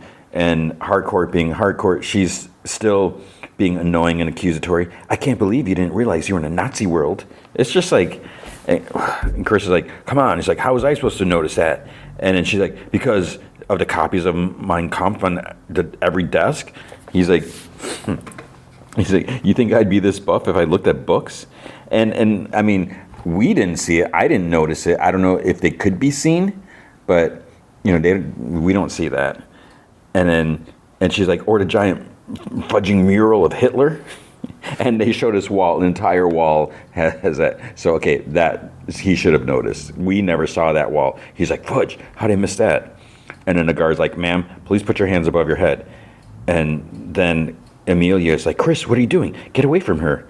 And Chris is like, Amelia, I think we should break up. And she's like, what? Why? He's like, because of what I'm about to do. He grabs a guard, flings him at another. Hardcore grabs like the guy's arm with a gun or whatever, knocks him back. Amelia, that world's Amelia, ducks under a desk. Chris and Hardcore are beating up the guards. And at one point, she like double kicks a guard, falls on her back. Chris helps her up. They run off the floor, and then the intro music starts. So, which it was kind of nice, the way the scene changed, or whatever, segue or whatever you want to call it. And then it cuts back to Vigilante's secret basement, whatever. So I'm going to call our regular one Vigilante Prime, just to keep them track, and Vigilante B, or whatever you want to call it. So Prime, he questions facts that Vigilante B joined the Sons of Liberty. He's like, who are they? And so B, he's like, the only resistance this world has to the worldwide Nazi oppressors. And Vigilante Prime's like, Nazis? And B's like, yes. Ever since the Nazis won World War II. And he's like, whoa. And B's like, what? And Prime's like, the Nazis won World War II here? And B's like, yes. And then Vigilante Prime laughs. He's like, that's the craziest thing I've heard since I found out Cheerios has an H at the end. And Vigilante B is like, what happened to where you're from?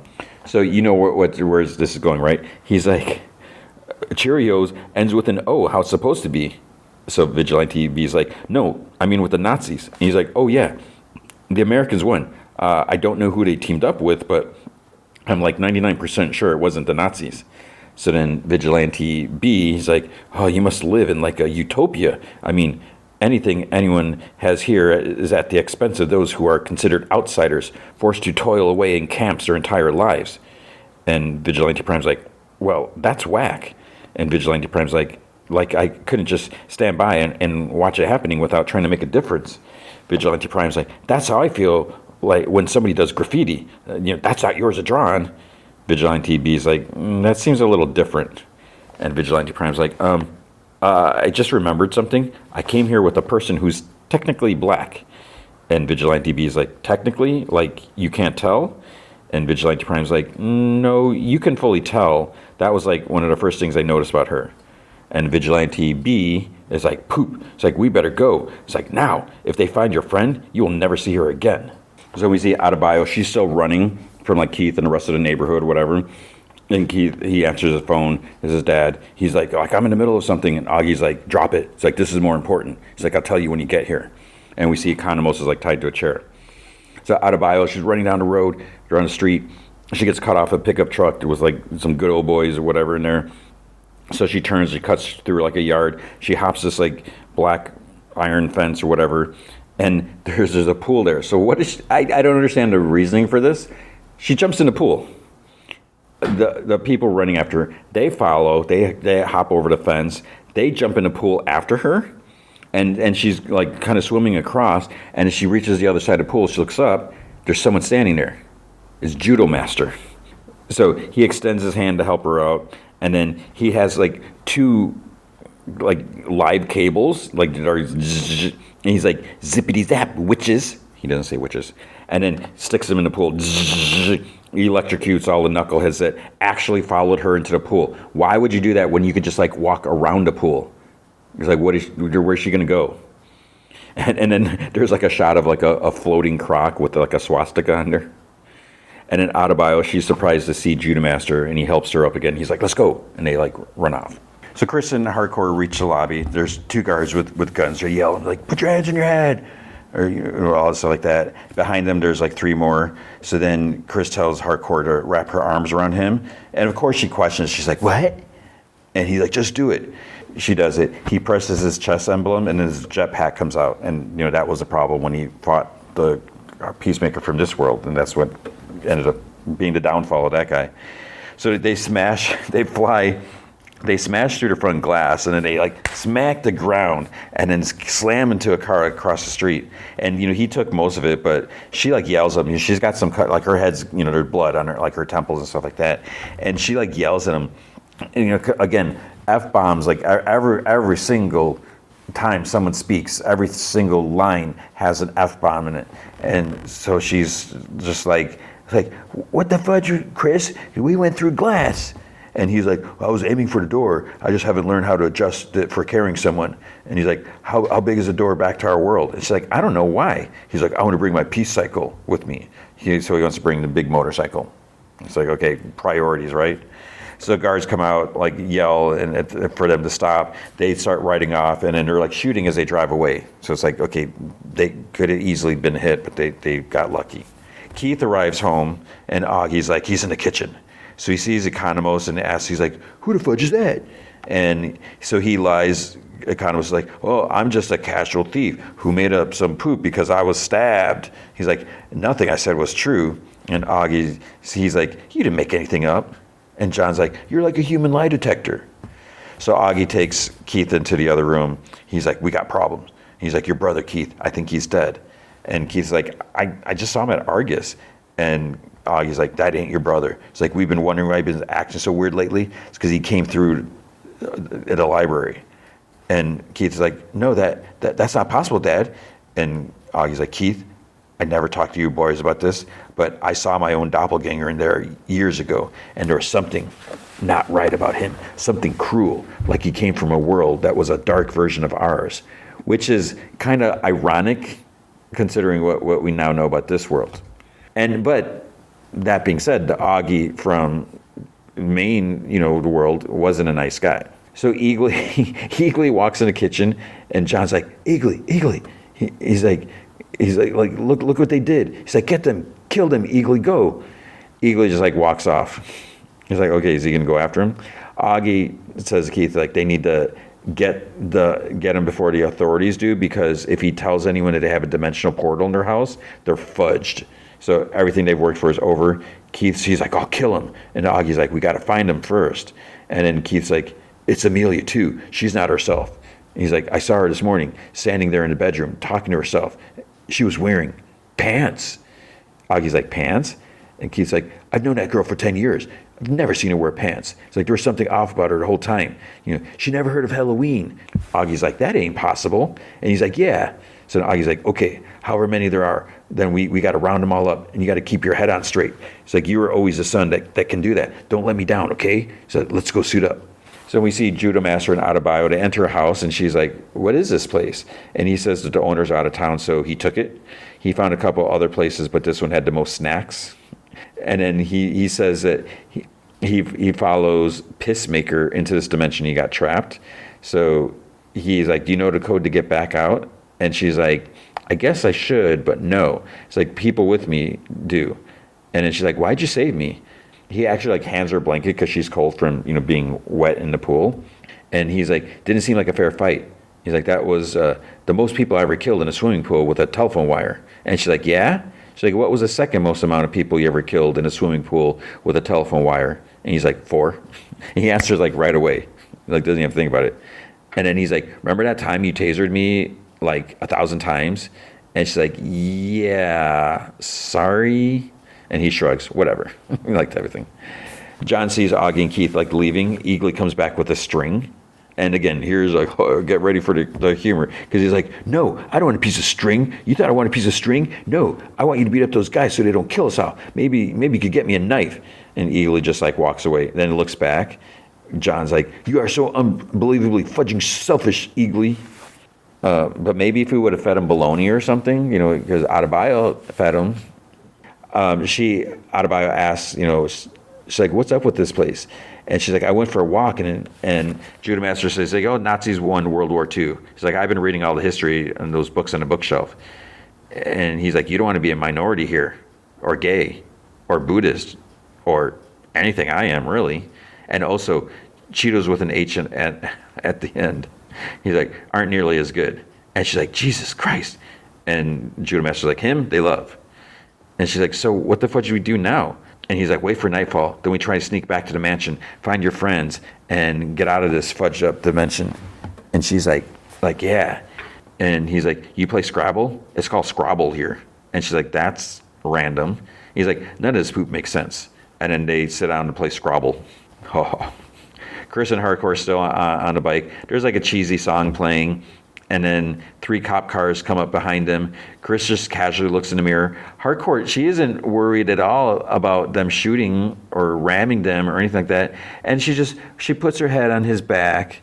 And then he puts like one hand over like one of her, because her hands are wrapped around him to hold on. So he puts one of his hands on top of hers. But it's like, okay, you're being chased. Shouldn't you have both hands on the handlebars to like fully control the vehicle in case you have to like suddenly veer off somewhere? But no, you want to hold hands of the girls that you got a crush on. And then there's like 3 cars in front of him too. So he veers off on this like side road, and then he stops. Okay, it's like, what was the point of that? They're like, please freeze, don't move, stop. There's like all these officers there. They all pull out their guns. And then as they're standing there, cop car gets blown up. Then another one. Chris and Hardcore look up and they see Augie and Keith hovering in the sky. So Augie comes down. The cops start running, and then he's shooting them with his wrist gun. So it's like he's wiping them out. And Keith like lands right in front of them. Augie's like, the 2 of you want to live. You come with us now. So then they realize, they don't have much choice.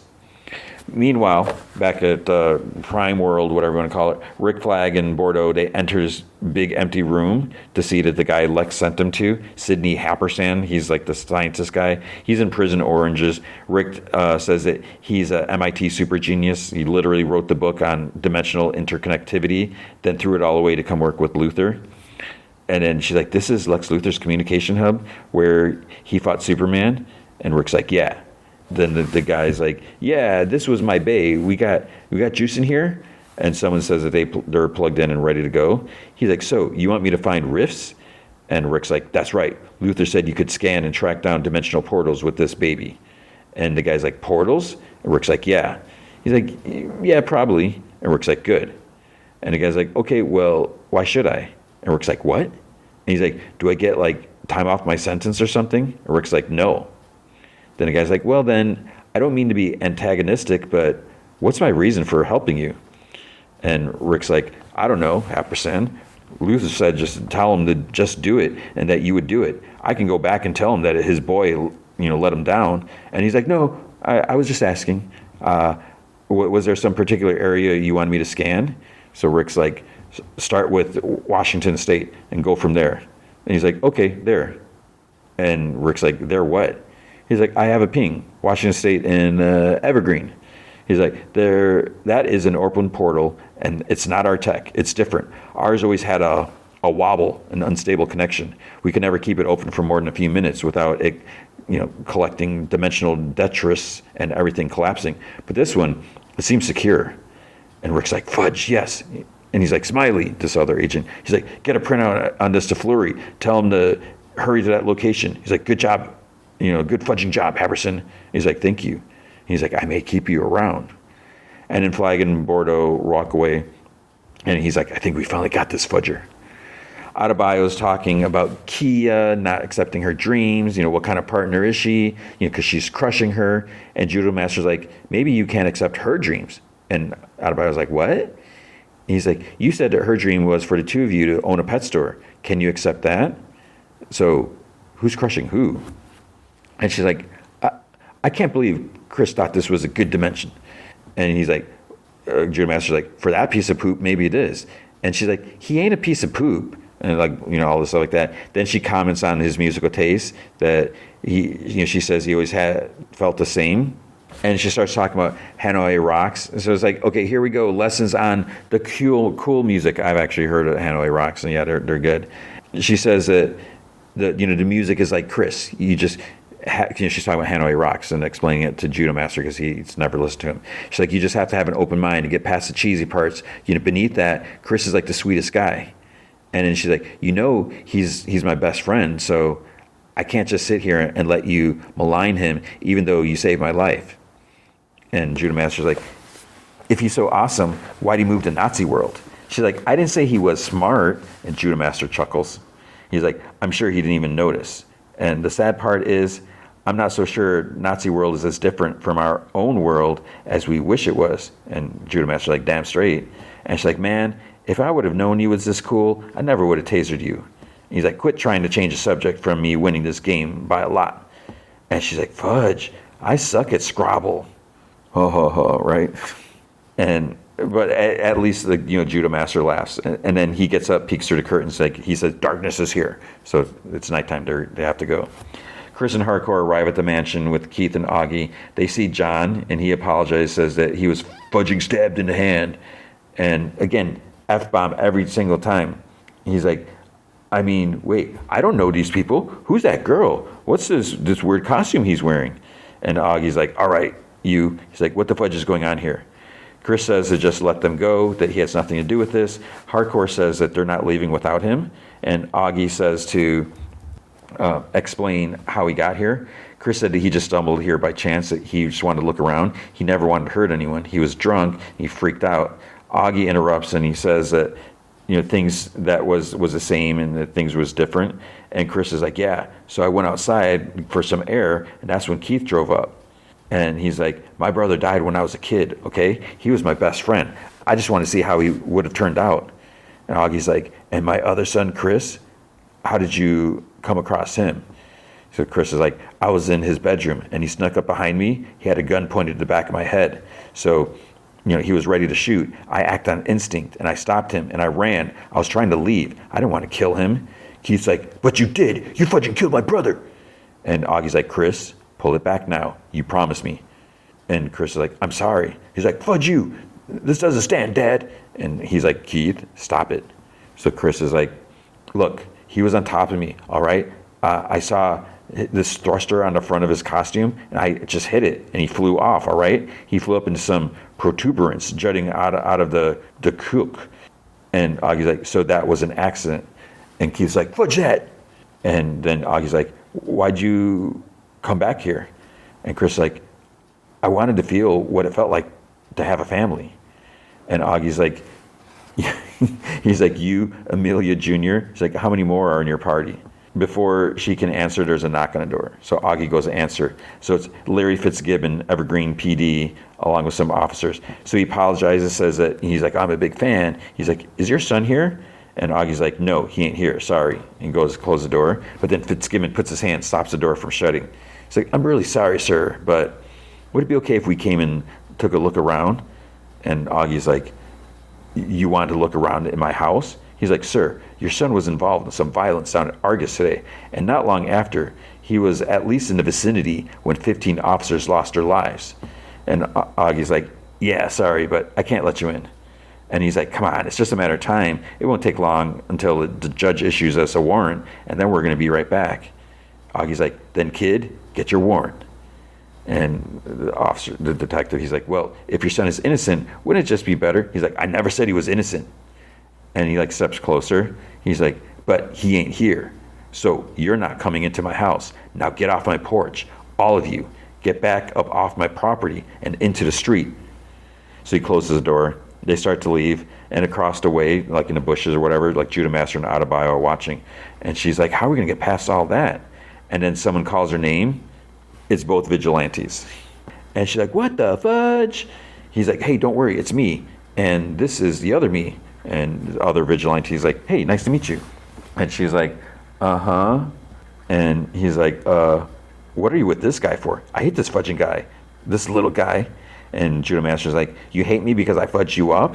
And Vigilante's like, no, you stuck on me saying karate poop wearing green. It's like, what does green have to do with karate? And then the other Vigilante's like, what's that symbol on your chest mean? It looks like someone splashed their stuff on you. And then Vigilante's like, why do you want to splash stuff on me? And he's like, I don't, fudge that.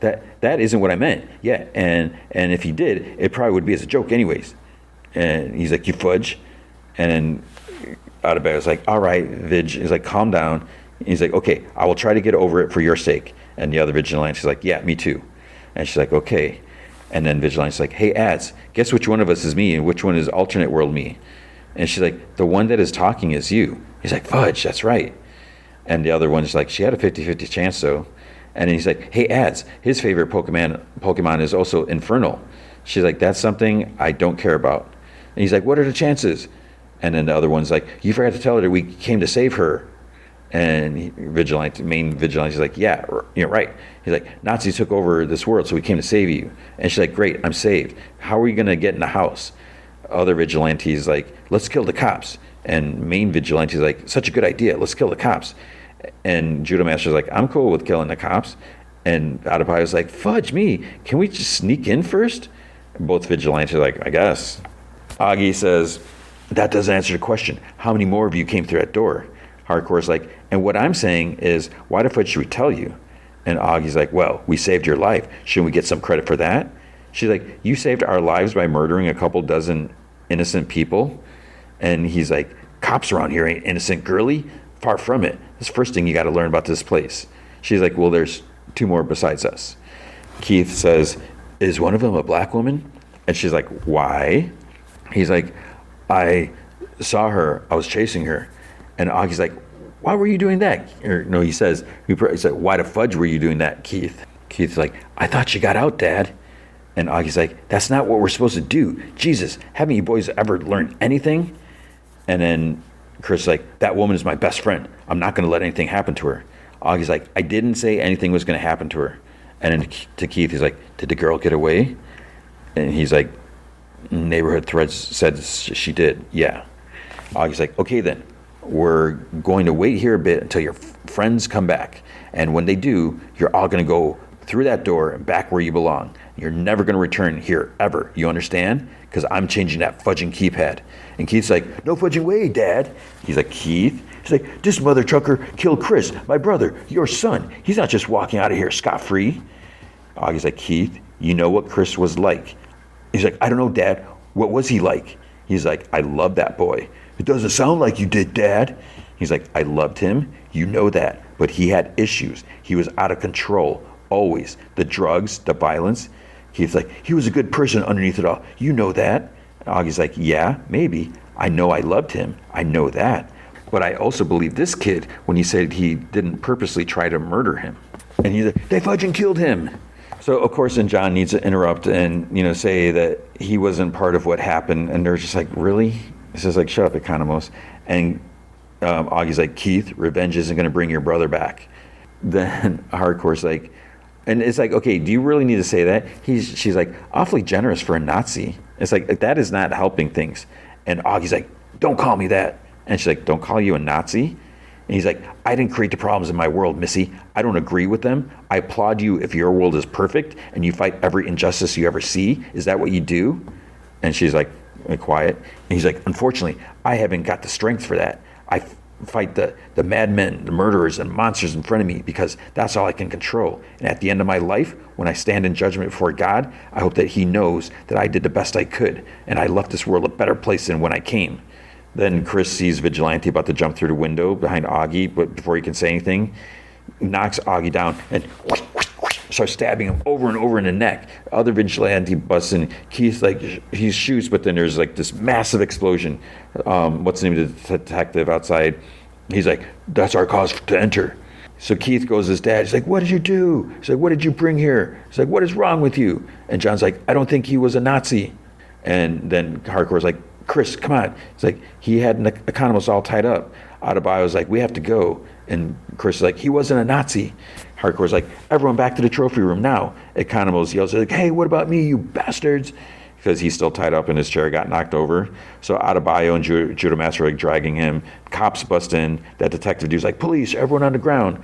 So both vigilantes start shooting. Adrian gets, I think he got hit in the shoulder. Other vigilante shoots like the cop like half a dozen times. He yells, Sons of Liberty forever. Adebayo like helps him. Hardcore gets like the door open. Chris stares at this like big portal of Augie. Economos yells. Vigilante takes out a knife to cut the rope. Then a detective asks Keith's like, who he's holding his body. He's like, "Are you okay?" And Keith like glares over, and Hardcore yells at Chris like, "Come on!" He finally starts moving, but then Keith busts through the wall, tackles him. He's like, "Ah!" He's like, "What did you do to us?" He flies across the room while like holding him, slams him against the wall. And then he starts like punching him, and he's about to like shoot him with his arm gauntlets, but then Eagly attacks him like at his head, like scratches him all up, and goes for the eyes or whatever like that, makes him fall over. He smashes into the table, and then Hardcore like jumps on his back. Vigilante like starts stabbing him. Judah Master and Adebayo are like trying to help him and everything like that. And the other Vigilante is like shooting at cops to prevent them from coming into the room. So they're like holding like his arms, they're holding Keith back. And Chris is just sitting back against the wall where he landed. He's just watching, and then he wails. I mean, there's like so much like sadness. He's like, "Stop!" He's like, "Get off him, please, stop!" And he's like thinks back to like when his dad made him fight when they were kids, and he accidentally killed his brother. He's like, "What's wrong with us? What the fudge is wrong with all of us?"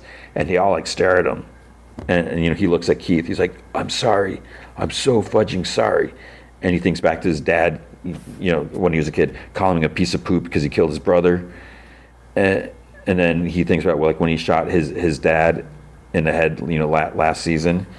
And he's like, "Everything I touch." And then we see like Rick Flag Jr., all that part. He's like, "It's not your world that's wrong, or mine." He thinks pressing the other Peacemaker's chest, and he flies up and gets impaled. He's like, "It's me." And he like starts sobbing. Adebayo goes to him, and sirens are coming. So then they're moving through the door room. Vigilantes hug and say bye to each other. Hardcore is like the last one. She's standing over Keith, and she asks this Vigilante, she's like, "Give me your gun." And he's like, "What?" And she's like, "Give me a fudging gun." So he does. She points at Keith, who's still alive, laying on the floor, and she's like, "Sorry, can't have you coming after him." So then there's like a close-up of the gun. She's about to shoot, and then the detective's officers bust in shooting. So she dives through the door like backwards, still pointing the gun. But then the other Vigilante, he does like this flip to like dodge bullets, and he kicks the door shut. And then Vigilante Prime, whatever, helps Hardcore up to her feet. Meanwhile, at Argus, Bordeaux, Fleury, and Flag, they're outside Vigilante's mom's house. They're about to go in or whatever. The heroes, they enter through the basement, and we see Keith is put in an ambulance. So he's probably going to survive, right? And that's not going to be good. Chris shuts the portal, the case and everything. They walk out the front door. He's carrying the portal case. Guns are all pointed at them. They walk up, and they're all like facing each other like a line. You got all our heroes, and you got like Fleury and Flag and all them. So they're just like standing at each other. And Eagly's also standing like in a line. Judah Master's with them, but then he crosses over onto the Argus side because he like hesitates for a second, but he joins them. And Chris, he tosses the case at Rick's feet. Rick glances at it while still pointing a gun. And Chris is like, "That's what you're looking for. The rest of them, all of them, came and got me and convinced me to give it to you." Vigilante doesn't like that. He's like, "What, Chris?" And Fleury looks at them because it's almost like, again, I think he's having second thoughts about like what they're doing. So, maybe he's going to help out and if there is a next season or whatever in the next episode. And then Rick's like, "That your take on it, Rip?" And Judah Master's like, "Yeah." So Chris is placed under arrest for illegal possession of a dangerous scientific device outside the parameters of the Treaty of Qatar, which seems like that doesn't make any sense. It's like, oops, I didn't know. It was in his dad's house. Okay, whatever. Vigilante reaches for a gun, but Adebayo stops him, and then the car drives off. Chris is just sitting in the back. He's numb from everything that he just saw. But then mid whatever credit scene, end credit, the portal scientist guy Happerson, whatever, he's at a computer. He tells the guard, he's like, "Oh, you might want to turn your back." He's like, "I'm going to use my spare time here to get back on Pornhub." He's like, "I'm about to drown this whole keyboard." The guard doesn't move. He's like, "Okay, your funeral." Ho ho ho. That's it. So we got one more episode, and then that's it. We'll see. So we'll find out next week how it ends with Marvel Zombies. Season 1, episode 3. We're like at the halfway point because there's only 4 episodes. So this starts off with Spider-Man, with Peter Parker. He's kind of like dozing on the little ship from the end of the What If episode. So I'm like, okay, good, because like, what happened to them? We never got any. We never found out. So here, I guess we find out. He's like, I want to tell you the story of how we fixed everything. And then it's like 5 years ago. He's like, how we used the Mind Stone and Wakandan tech to cure every zombie on the planet, but I can't because it's not what happened. So the ship reaches like the Wakanda force field. They fly over Wakanda. Scott Lang's head gasps because he sees all the zombies everywhere. So Peter's like, something was waiting for us, something that we had been warned about, Thanos. And that's what we saw at the end of the What If episode. He's like, but zombie Thanos with the Infinity Gauntlet. So he like raises it and the ship goes down. So Peter's like, he wanted the Mind Stone, but after T'Challa saw what he was doing to Wakanda, he wasn't in a giving mood. So Black Panther, Spider-Man, Scott Lang head with Doctor Strange's cloak, they attack. Thanos shoots, he shoots them with a blast, and he's like growling. They're zipping around. They're like hitting him and stuff like that. Peter's like, Thanos had unimaginable power, but his infected brain couldn't focus it. T'Challa saw it before we did. Zombie Thanos was learning. It wouldn't be long before he was unstoppable. And that's the thing that it's like, okay, these are zombies, but they're smart zombies somehow. So he raises like dead bodies from the ground, something like that. Peter's like, things were looking bad. I mean, we were outnumbered. So there's big, bright energy blast, and then it's Thor. Thor arrives with Stormbreaker. He's with Rocket Raccoon and Groot, so kind of like in the movies. He's like, and then we weren't. You see, Thor, he had a score to settle. So they run towards Thanos. Thor throws Stormbreaker. It hits Thanos. It stabs him like in the chest, like upper chest. And there's like actually some blood and stuff. Peter's like, but that's not the story either. So Thanos shoots a big, massive energy blast. Rocket, he's reduced to bones. Groot's gone. And then Thor, he's like, gets blasted and he's like knocked back. So Thanos turns back to the trio and he slams the ground. Big energy blast crackles through the ground like towards them. They jump out of the way. So Peter's like, it all seemed hopeless. Thanos turned the Golden City inside out, exposing the molten vibranium in its reactor's core. So the three heroes like regroup. They like nod to each other. They make their move. Thanos is like on a floating chunk of rock. There's like other like chunks floating around. At one point, Spider-Man webs Stormbreaker from Thanos' chest, pulls it out, and it kind of like hurts, it seems like. And then he hurls it back at Thanos, which is kind of cool to see. But Thanos just zaps it and it disintegrates. So I don't know what Stormbreaker's properties are, but it seems like it should be stronger than that. But I guess if he's using an Infinity Gauntlet, so who knows.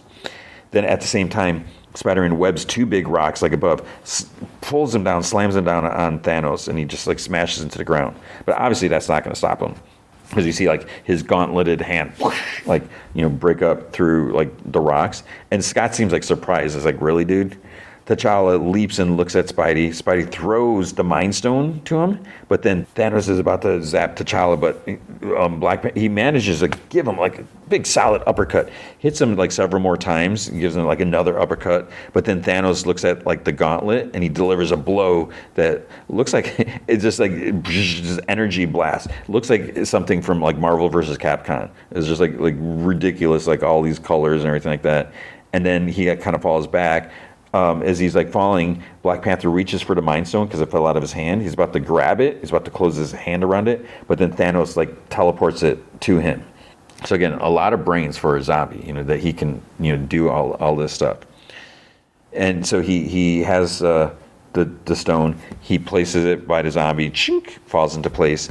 It crackles with energy. Then he's like rah, yelling in triumph. Peter continues with narration. He's like, I heard T'Challa say, Wakanda forever, quietly, like he knew that it was his last time.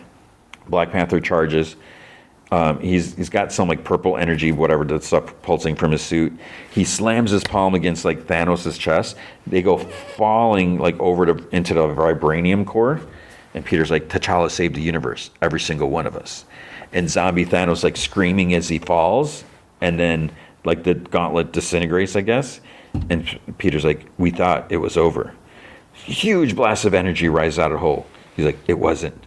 The energy of the stones escaped all around us, warping the fabric of reality. So they're running from the blast. And energy is just like, it's just the explosion is just like continuing. Spidey spins a web to like Scott, and the cloak to like get out of there faster. And he's like, then I look back just in time to see that we were going to die. But then a portal opens up in front of him. So he's like, but we didn't.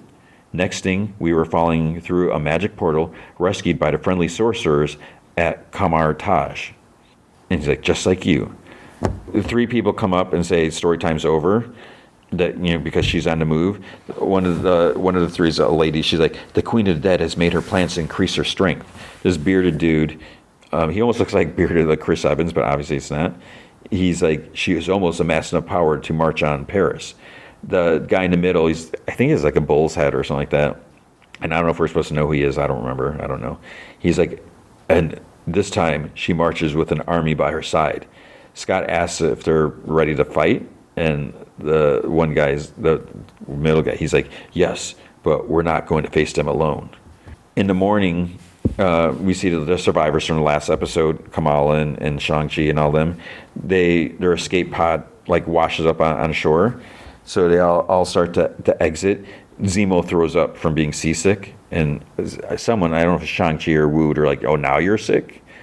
Kamala stands at the door and she looks back at Alexei. He's just sitting, with knees to his chest. He's like sad to move because he's thinking about Yelena. So she goes to him, crouches in front of him. She's like, come on, Alexei, we're here. He's like, my little bear is gone. I stay here and finish the vodka. And when that is done, I drink the water of the sea, and then I will die. And then I will be with my little bear. And she's like, hey, what do we say about the ones we lose? We honor them. And he's like, with every breath we take. She's like, wise words. And he's like, spoken by a wise man, me. You're right, little Kamala. We will get your ship. My little bear did not die in vain. So they walk to the cliffs, and then there's like bodies, like zombies, like impaled by like big wooden spears. And Katie's like, is this New Asgard? And Blade's like, no, that is. Just huge, like double doors on a cliffside. And then a zombie's like kind of stumbling towards them. And Zeba's like, ugh, can someone please? Shang-Chi is like, well, I would, but I just polished the rings. And Katie's like, yeah, me too. Because they don't want to, they're not there to do his bidding, whatever. But then a big spear, shunk, impales it. So the closed captioning says it's Valkyrie, she's talking. She's like, let me guess, you come for the feast? Alexei's like, say yes, say yes, say yes. Shang-Chi's like, yes. Valkyrie's like, where's your invitation? So Agent Wu's, he's saying, like delaying, saying, we definitely got one. And Shang-Chi's like, yeah, but it was lost. And someone's like, it was lost at sea. And they're like, what does that mean? So Valkyrie says that they're not welcome here. And then she like turns to leave. Kamala steps forward and she's like, hey, is Thor here? Can we talk to him? Valkyrie's like, are you having trouble hearing me? Leave now. And Kamala's like, please, we've come a really long way, and the fate of the world depends on it. Valkyrie like leaps down from way up top, super high cliff. And Katie's like, okay, that was so cool. Valkyrie's like, you can walk away, or I can grease my blade with your guts. It's all the same to me. Katie's like, I love you. Sorry. Blade steps forward. You have no idea who you're speaking to. And she's like, don't I? Looks like an unimpressive gathering of humans to me. This is a refuge for gods, not mortals. And Blade's like, who says I'm mortal? And she's like, you offend yourself with such claims? Leave before I eviscerate you all. Then Khonshu like appears out of Blade, like huge, like, and he's like, I am the moon god Khonshu.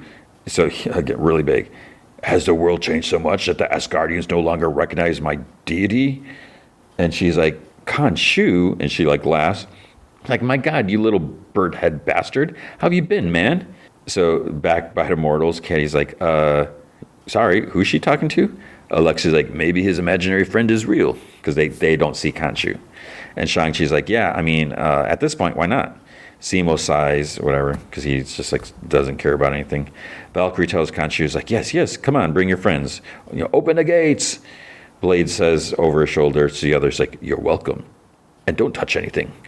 The doors close behind them. They walk past these gigantic statues. Valkyrie says that they came to Earth looking for peace, but they gave them too much credit. All they found was death. So they sought refuge in this cliff. Shang-Chi's like, so that's a kind of mean way of saying that you're hiding? And she stops walking. She's like, he's like, with all due respect, of course, your highnessness. And she's like, respectfully, we are hiding from the pathetic sight of human failure because it's a bummer. Alexi's like, you came to Earth in ship, yes? And she's like, yes. And he like chuckles, Khonshu guy was right. You still have it? And she's like, ugh, you reek of spirits. Do you have any left? They ration mined. He's like, there was an incident. Kamal's like, look, we asked because if we actually had a ship, we might be able to fix things. And she's like, fix things for who? We're surviving just fine. And then they hear music, and they're like, what's that? And they're like, revelers or something like that? Rebels. So behind this door, there's like this, it's like a big hall, like a big pub. People are drinking, eating, talking. Some people are like kind of like sword fighting, whatever, sparring with each other. A couple of Asgardians comment that Alexei looks too serious for their parting, so they kind of pull him over. He sits in front of this big like turkey or whatever. He says, I eat to honor Yelena and Melina. And he takes like a big swig of ale, of course, like spills like a quarter of it or whatever. Someone sits on a throne, and Kamal's like, is that Thor? Because he's just sitting here with like his head down. He's got long hair. And Katie gets excited. So he's clearly not in a good mood or whatever. Kamala's like, well, I'll just go and talk to him. He's like, he could help us. And she tries moving through the crowd or anything like that. Then Valkyrie cuts her off, slams her like spear or sword down or whatever. And she's like, he doesn't talk to anyone. And Kamala's like, I know this is going to sound crazy, but we have this device. It's a transmitter, and if we can get it to space, we can fix everything. And if I could just like show Thor, please, like he can help us. And Valkyrie's like, can't you see he's broken? And you see a hint of like part of it is like his face is like scarred, from with the blast that he like survived. She's like, whatever fight he had died long ago. Shang-Chi's like, well, at least he's keeping everyone fed. And Valkyrie's like, oh no, it's not him. The Queen of Sokovia has come to share the bounty of her kingdom. And Zemo's like, Sokovia has no queen. And Valkyrie's like, of course they do. She's like, she brought all this feast, Wanda Maximoff. And Kamal's like, Wanda Maximoff? Wanda steps forward, but she looks like totally normal. She's like not a zombie. And Kamal's like, but she's a queen of the dead. And she powers up her fist. The others get ready to fight. Then everyone in the hall pulls out their swords. Valkyrie's like, control your pets, Khonshu. They insult our guest. Wanda's like, there's been a misunderstanding. These weary travelers are confused. Grant them mercy. Come sit at my table. We have much to discuss. Kamal's like, I am not going anywhere with you. You sent your scions after us. You killed our friends. You're the queen of the dead. And Wanda's like, do I look dead to you? And Kamala she's like, okay. She powers down. And Wanda's like, sit, eat. And Kamala's like, we're not here for food. We thought, well, everyone thinks you're an evil zombie. She sighs, I was infected. That is true. And Valkyrie's like, what? And Kamala's like, wait, how did you? And she's like, over time, I found a way to focus my powers and control my thoughts and myself. I regained my ability to sculpt reality, so I did. Katie's like, you healed yourself? And Wanda's like, yes, just as my gifts could heal this world, if only I wasn't denied the power to do so. And Kamala's like, denied? By who? And she's like, the Wakanda event released infinite energies, enough to reshape this world, but someone stole it for themselves. They hoard it. And Kamala softly is like, my dream.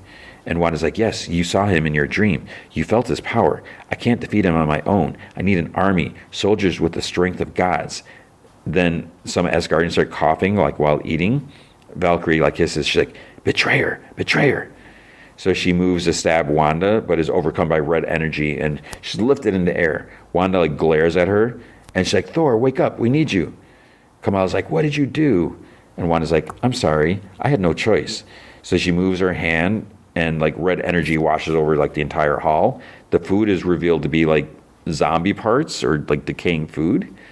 And Asgardians start changing into zombies because they're infected. So Kamala's like, where's Alexei? And he sees that he's eating a zombie arm, and he groans. He's like, I ate a lot of fingers. So the guy next to him is a zombie. He's tries chomping on him, and Alexei just pushes him aside. So Wanda's like, Kamala, don't be afraid. Come with me. Together, we can fix this. And she's like, liar, you're the queen of the dead. You want the transmitter. And she's like, no, Kamala Khan, I don't want the transmitter. I want you. And she like just changes into zombie, like jumps at like the screen. So Kamala encases like her in crystals, shoves her across the hall, and she like slams her into this giant pillar.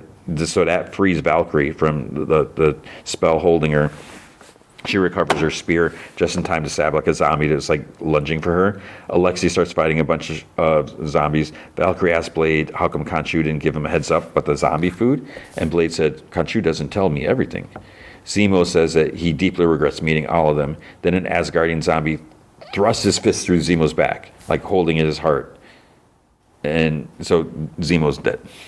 And Wu's like, oh my God. And 3 zombies leap towards him, but Kamala like slams 2 crystals, smashes them, and there's like a pool of like blood, whatever. So she just obliterated them. More fighting. Valkyrie starts getting overwhelmed, and she calls out to Thor because he's just still sitting there, and then zombies are headed his way too. So Kamala like knocks him out of the way with her crystals. She catches his attention. Everyone's like fighting, and he looks up. Wu almost gets bit, but then that death dealer, the masked dude, he like stabs him in the head. Wu's like, you're always there when I need you, death dealer. And he goes like to stab a zombie, but then it just like pierces its hand, and it like bends and breaks Death Dealer's arm, and Death Dealer tries to kick him, but then it grabs his leg, snaps it, and zombies pick him up, slam him against the floor, splat. He's dead. There's like just blood. And then Death Dealer's broken mask kind of like bounces on the floor. Wu's like, no! He starts shooting. Shang-Chi like turns in time to see Wu get overwhelmed and chomped on. So he's gone too. Wanda is getting up. Valkyrie sees Thor getting surrounded, and he stops one on one side, on the other side. Valkyrie yells like his name. Shang-Chi says that he's gone, that they've got to go. Wanda like floats high in the air. Kamala asks Valkyrie if she knows where the ship is, and she's like, yes, move. So Wanda's like, you can't outrun your fate, child. They go through a door. They like shut it. Kamala like plasters it shut with like crystals. They run down a whole bunch of stairs. Alexei kind of bends over in pain. Kamala's like tries helping him, and she's like, we're almost there. And he's like, well, I'm fine. But it's like if he changes, the door gets busted open. Zombies pour through, a whole bunch of them. Shang-Chi and Katie like knock down parts of the ceiling to like kind of cause this little cave in to try to block them. More ring work hitting zombies like that. They enter the ship. Alexei tells Kamala to leave him, and then he turns into a zombie. So Kamala, he lunges for her, but she blocks with a shield, and she's sad. She's like, I'm so sorry. And she's like, I will honor you. And then she like pushes him back with like the others. Valkyrie starts the ship. They take off, but then suddenly stop, and they start going backwards. So Wanda's like pulling them back. Wanda's like, Kamala, the hope you seek is down here with me. There is no salvation in the stars. And please, you must listen. We can heal the world. Katie's like, guys, something's happening. And then lightning crashes on what, because there's like all these little like bits of energy. And then lightning, it hits like Wanda directly. And so she takes the hit, and she retaliates by wrapping him in her like red magic, and she's like pulling him forward. He struggles, but then she whips him straight up, like pins him against the cavern ceiling. And then she like charges at him, but he still manages to zap her, knocks her down to the ground, and he's like free. He blasts her again. She tries to hit him back, but then he blasts her again. Then he looks over his shoulders. The other's like, what are you doing? Go now. And Khan's like, what? You're not coming with us? You're the last Avenger. We need you. He's like, no, little one. You're the Avenger now. Now go. Valkyrie puts the ship into gear, and Kamala's like, no. Thor and Wanda like grunt. She breaks free. They charge at each other. They like smash into each other. Big bright light as they clash. Then it's quiet as they fly into the atmosphere. They're all like very somber or whatever. And then an alarm goes off in the ship. Valkyrie says that the instruments aren't happy, and Kamala says it's just a follow-up from the Wakanda event. Then they move above it. The alarms like stop. Kamala says that now they can finally use the device. Valkyrie's like, oh, it's very small. And Kamala said that someone shrunk it to keep it safe. And Valkyrie's like, well, what does it do? And Kamala's like, well, apparently it oscillates at the frequency that the Novacopes use for their communications. So Valkyrie's like, then size doesn't matter. She's like, I can key sync it to the comms on the same frequency. And Kamala's like, wait, so we can call them? She's like, that's right. And Kamala like laughs. She's like, we did it. And Shang-Chi's like, no, Kamala, you did it. Because of you, we have the opportunity to save the planet. And she's like, I couldn't have done it without all of you. We've been through so much, and I don't know. Maybe it was all worth it. Shang-Chi tells her like to do the honors. So she's like, which button? And Valkyrie's like, the yellow one. She's like, this one? She's like, no, the other one. And whatever. So she finally hits it. After a second or two, Katie's like, how long do you think it's going to take to get an answer? Kamala's like, I don't know. And she's like, how far away are the Nova Corps people? And then there's big, huge, blinding bright light in front of them. They're all like shielding their eyes. And there's a wall of Nova Centaurian ships. So like we saw that in Guardians of the Galaxy. And Kamala laughed. She's like, it's them. They answered. Valkyrie's like, this isn't right. She's like, even the fastest signal would take weeks to reach the outer galaxy. No, like they were already here. Shang-Chi's like, if they're already here, then what were they doing? Then here, attention craft, return to your world. It has been quarantined by the Nova Corps. Your world has been declared condemned. Any attempt to flee the planet will be met with incineration. Kamala's like, the Nova Corps knew. They didn't come to help.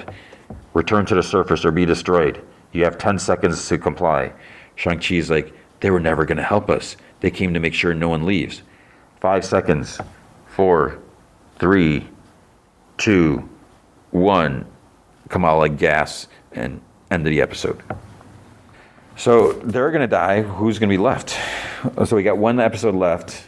We'll talk about that next week. And now the movie feature is TRON Ares. So I think I mentioned it earlier. It's like I had no idea this movie was being made. I read that, I think, when was it? The development of a sequel to Tron Legacy began October 2010 by franchise creator Steven Lisberger.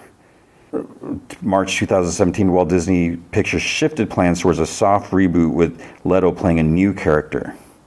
So Tron Legacy came out in 2010. So I guess when that movie came out, they're like, oh, let's do another one. But then it didn't happen. And probably part of it, I don't really remember why.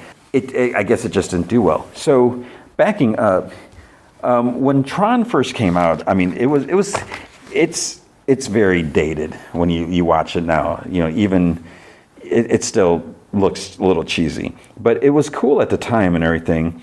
So, you know, you got that sort of like nostalgia aspect of it. And then when we got Legacy, so I think I may have mentioned this, when Legacy came out, I didn't see it in theater for whatever reason.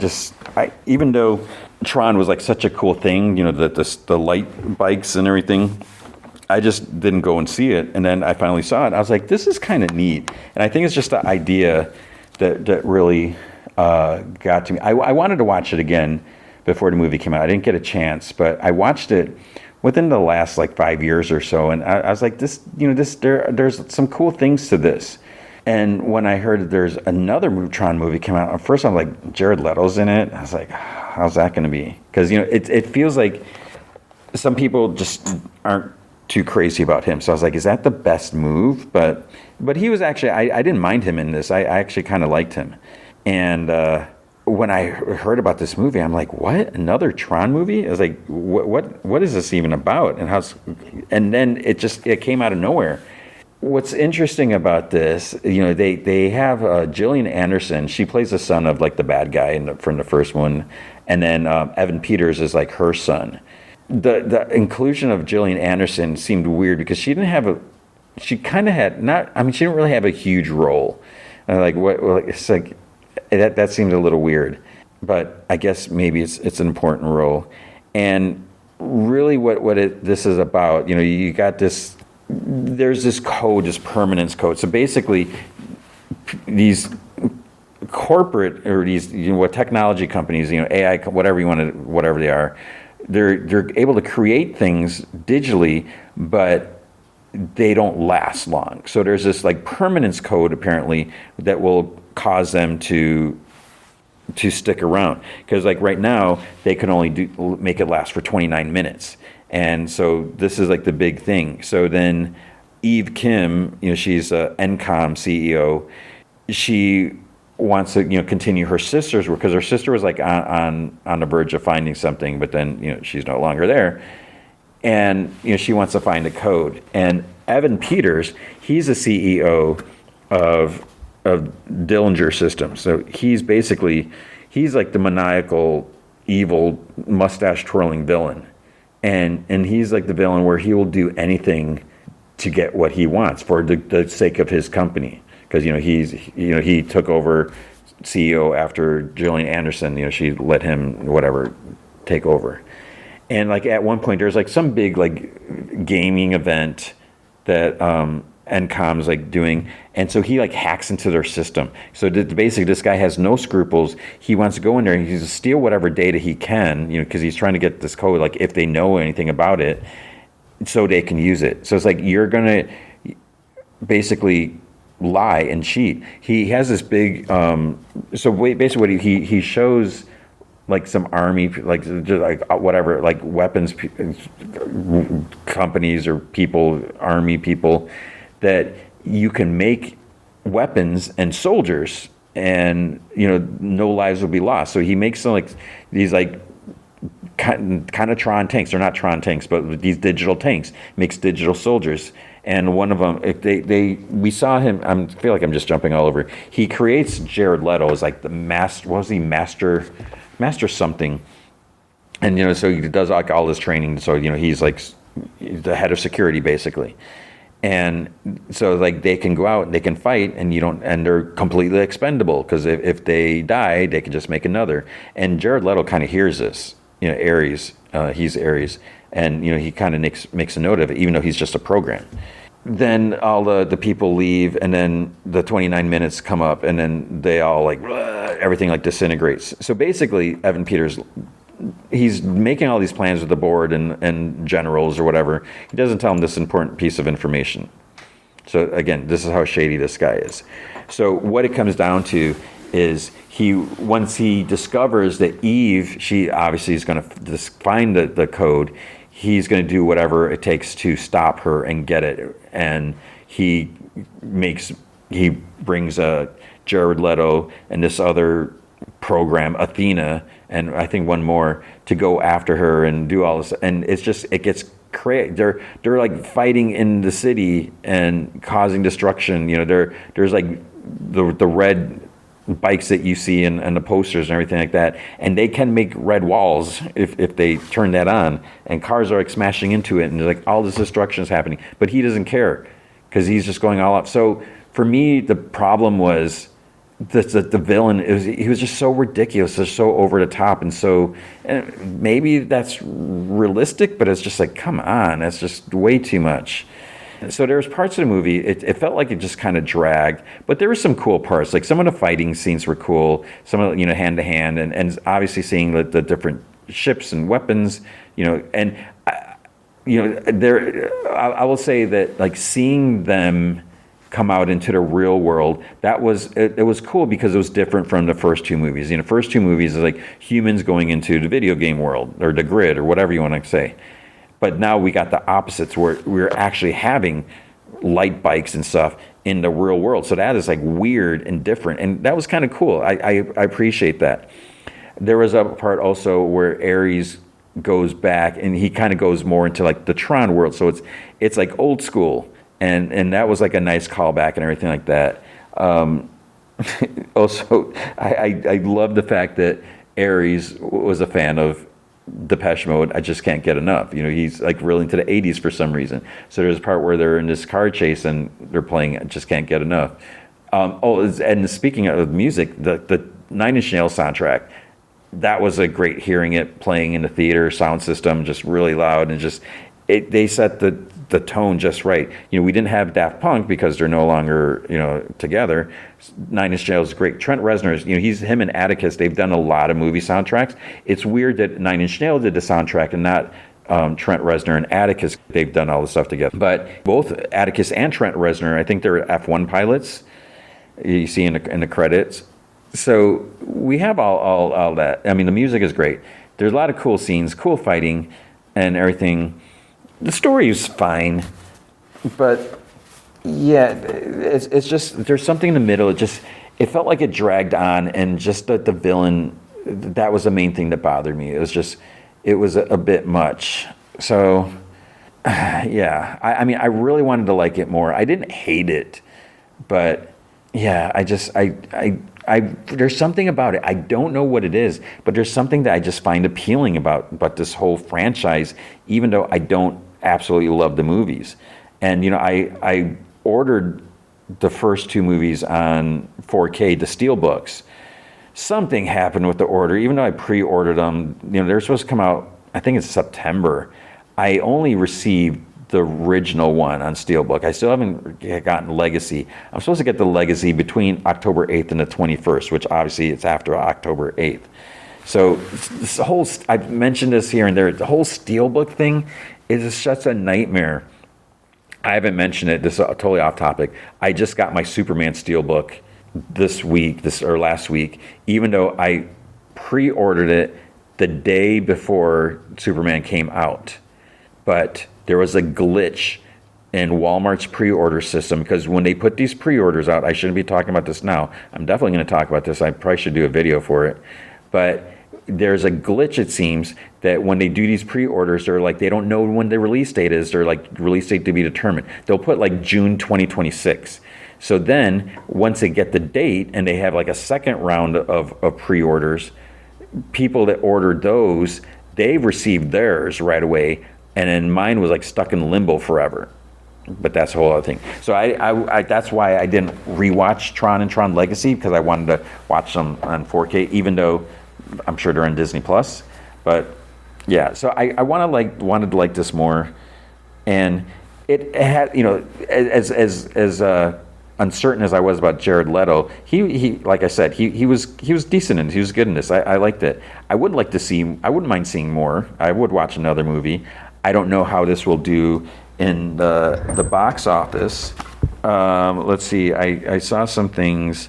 It made 4.8 million in previews. So there's I guess some limited Wednesday night showings and then the Thursday night showings. Legacy did 3.6. So it made more, but I guess that doesn't account for inflation. So not necessarily. They're saying it'll probably make between 40 and 45 million. Let's see if it's been updated since then.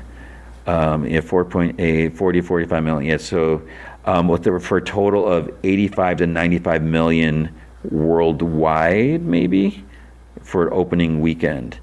And the budget, do we have a budget? Budget's 180 million, so that's a bit. The Rotten Tomatoes scores, as of now, this will probably change. Critics gave it a 56%, or not, you didn't give it a 56%. 56% of the critics gave it a favorable review. That's what the Rotten Tomatoes score means. And people always get it wrong. I get it wrong when I say that. The popcorn meter is 85%. So to me, that's what's important. 85% of the audience enjoyed it. So that's, again, important. So I would say, keep that in mind if you're thinking about going to see it, is, if you have any nostalgia for the first two, this one, it's not perfect, but it is more. So I think that's kind of cool. And yeah, it's probably worth seeing, and you should see in a big theater. But it's probably not going to be for everyone. So just keep that in mind. I don't know if there's anything more to say.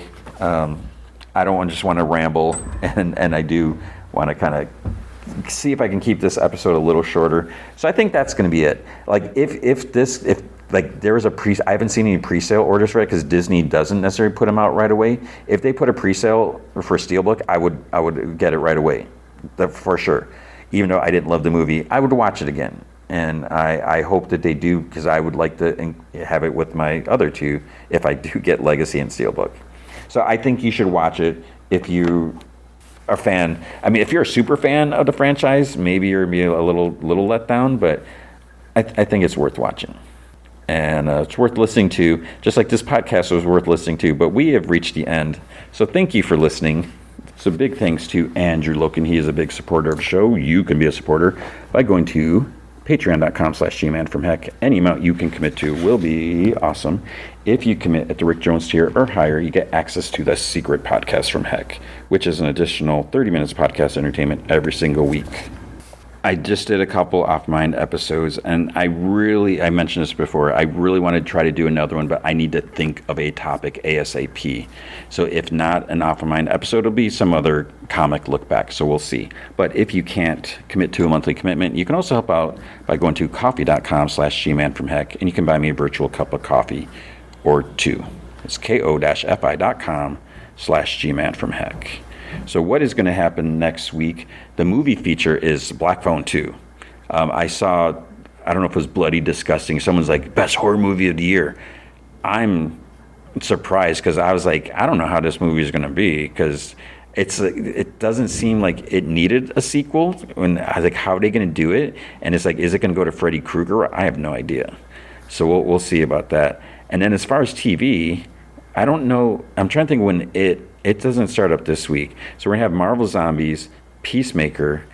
That might be it. Might be a short podcast. Maybe I'll actually have time to read more comics. So that could be a good thing. We'll see. But yeah, so that's going to be it. I hope you are doing well. I hope you are taking care of yourself. And again, I just should mention, I mentioned earlier, I had another night class, like one day. It's cool stuff. It's like I work with different teachers, math teachers in the county. But yeah, it means last Wednesday, I didn't have time to watch or read anything. So you have that. But I hope you're doing well. I hope you take care of yourself. Hope you have time to do fun things. And I hope you remember, be good to each other.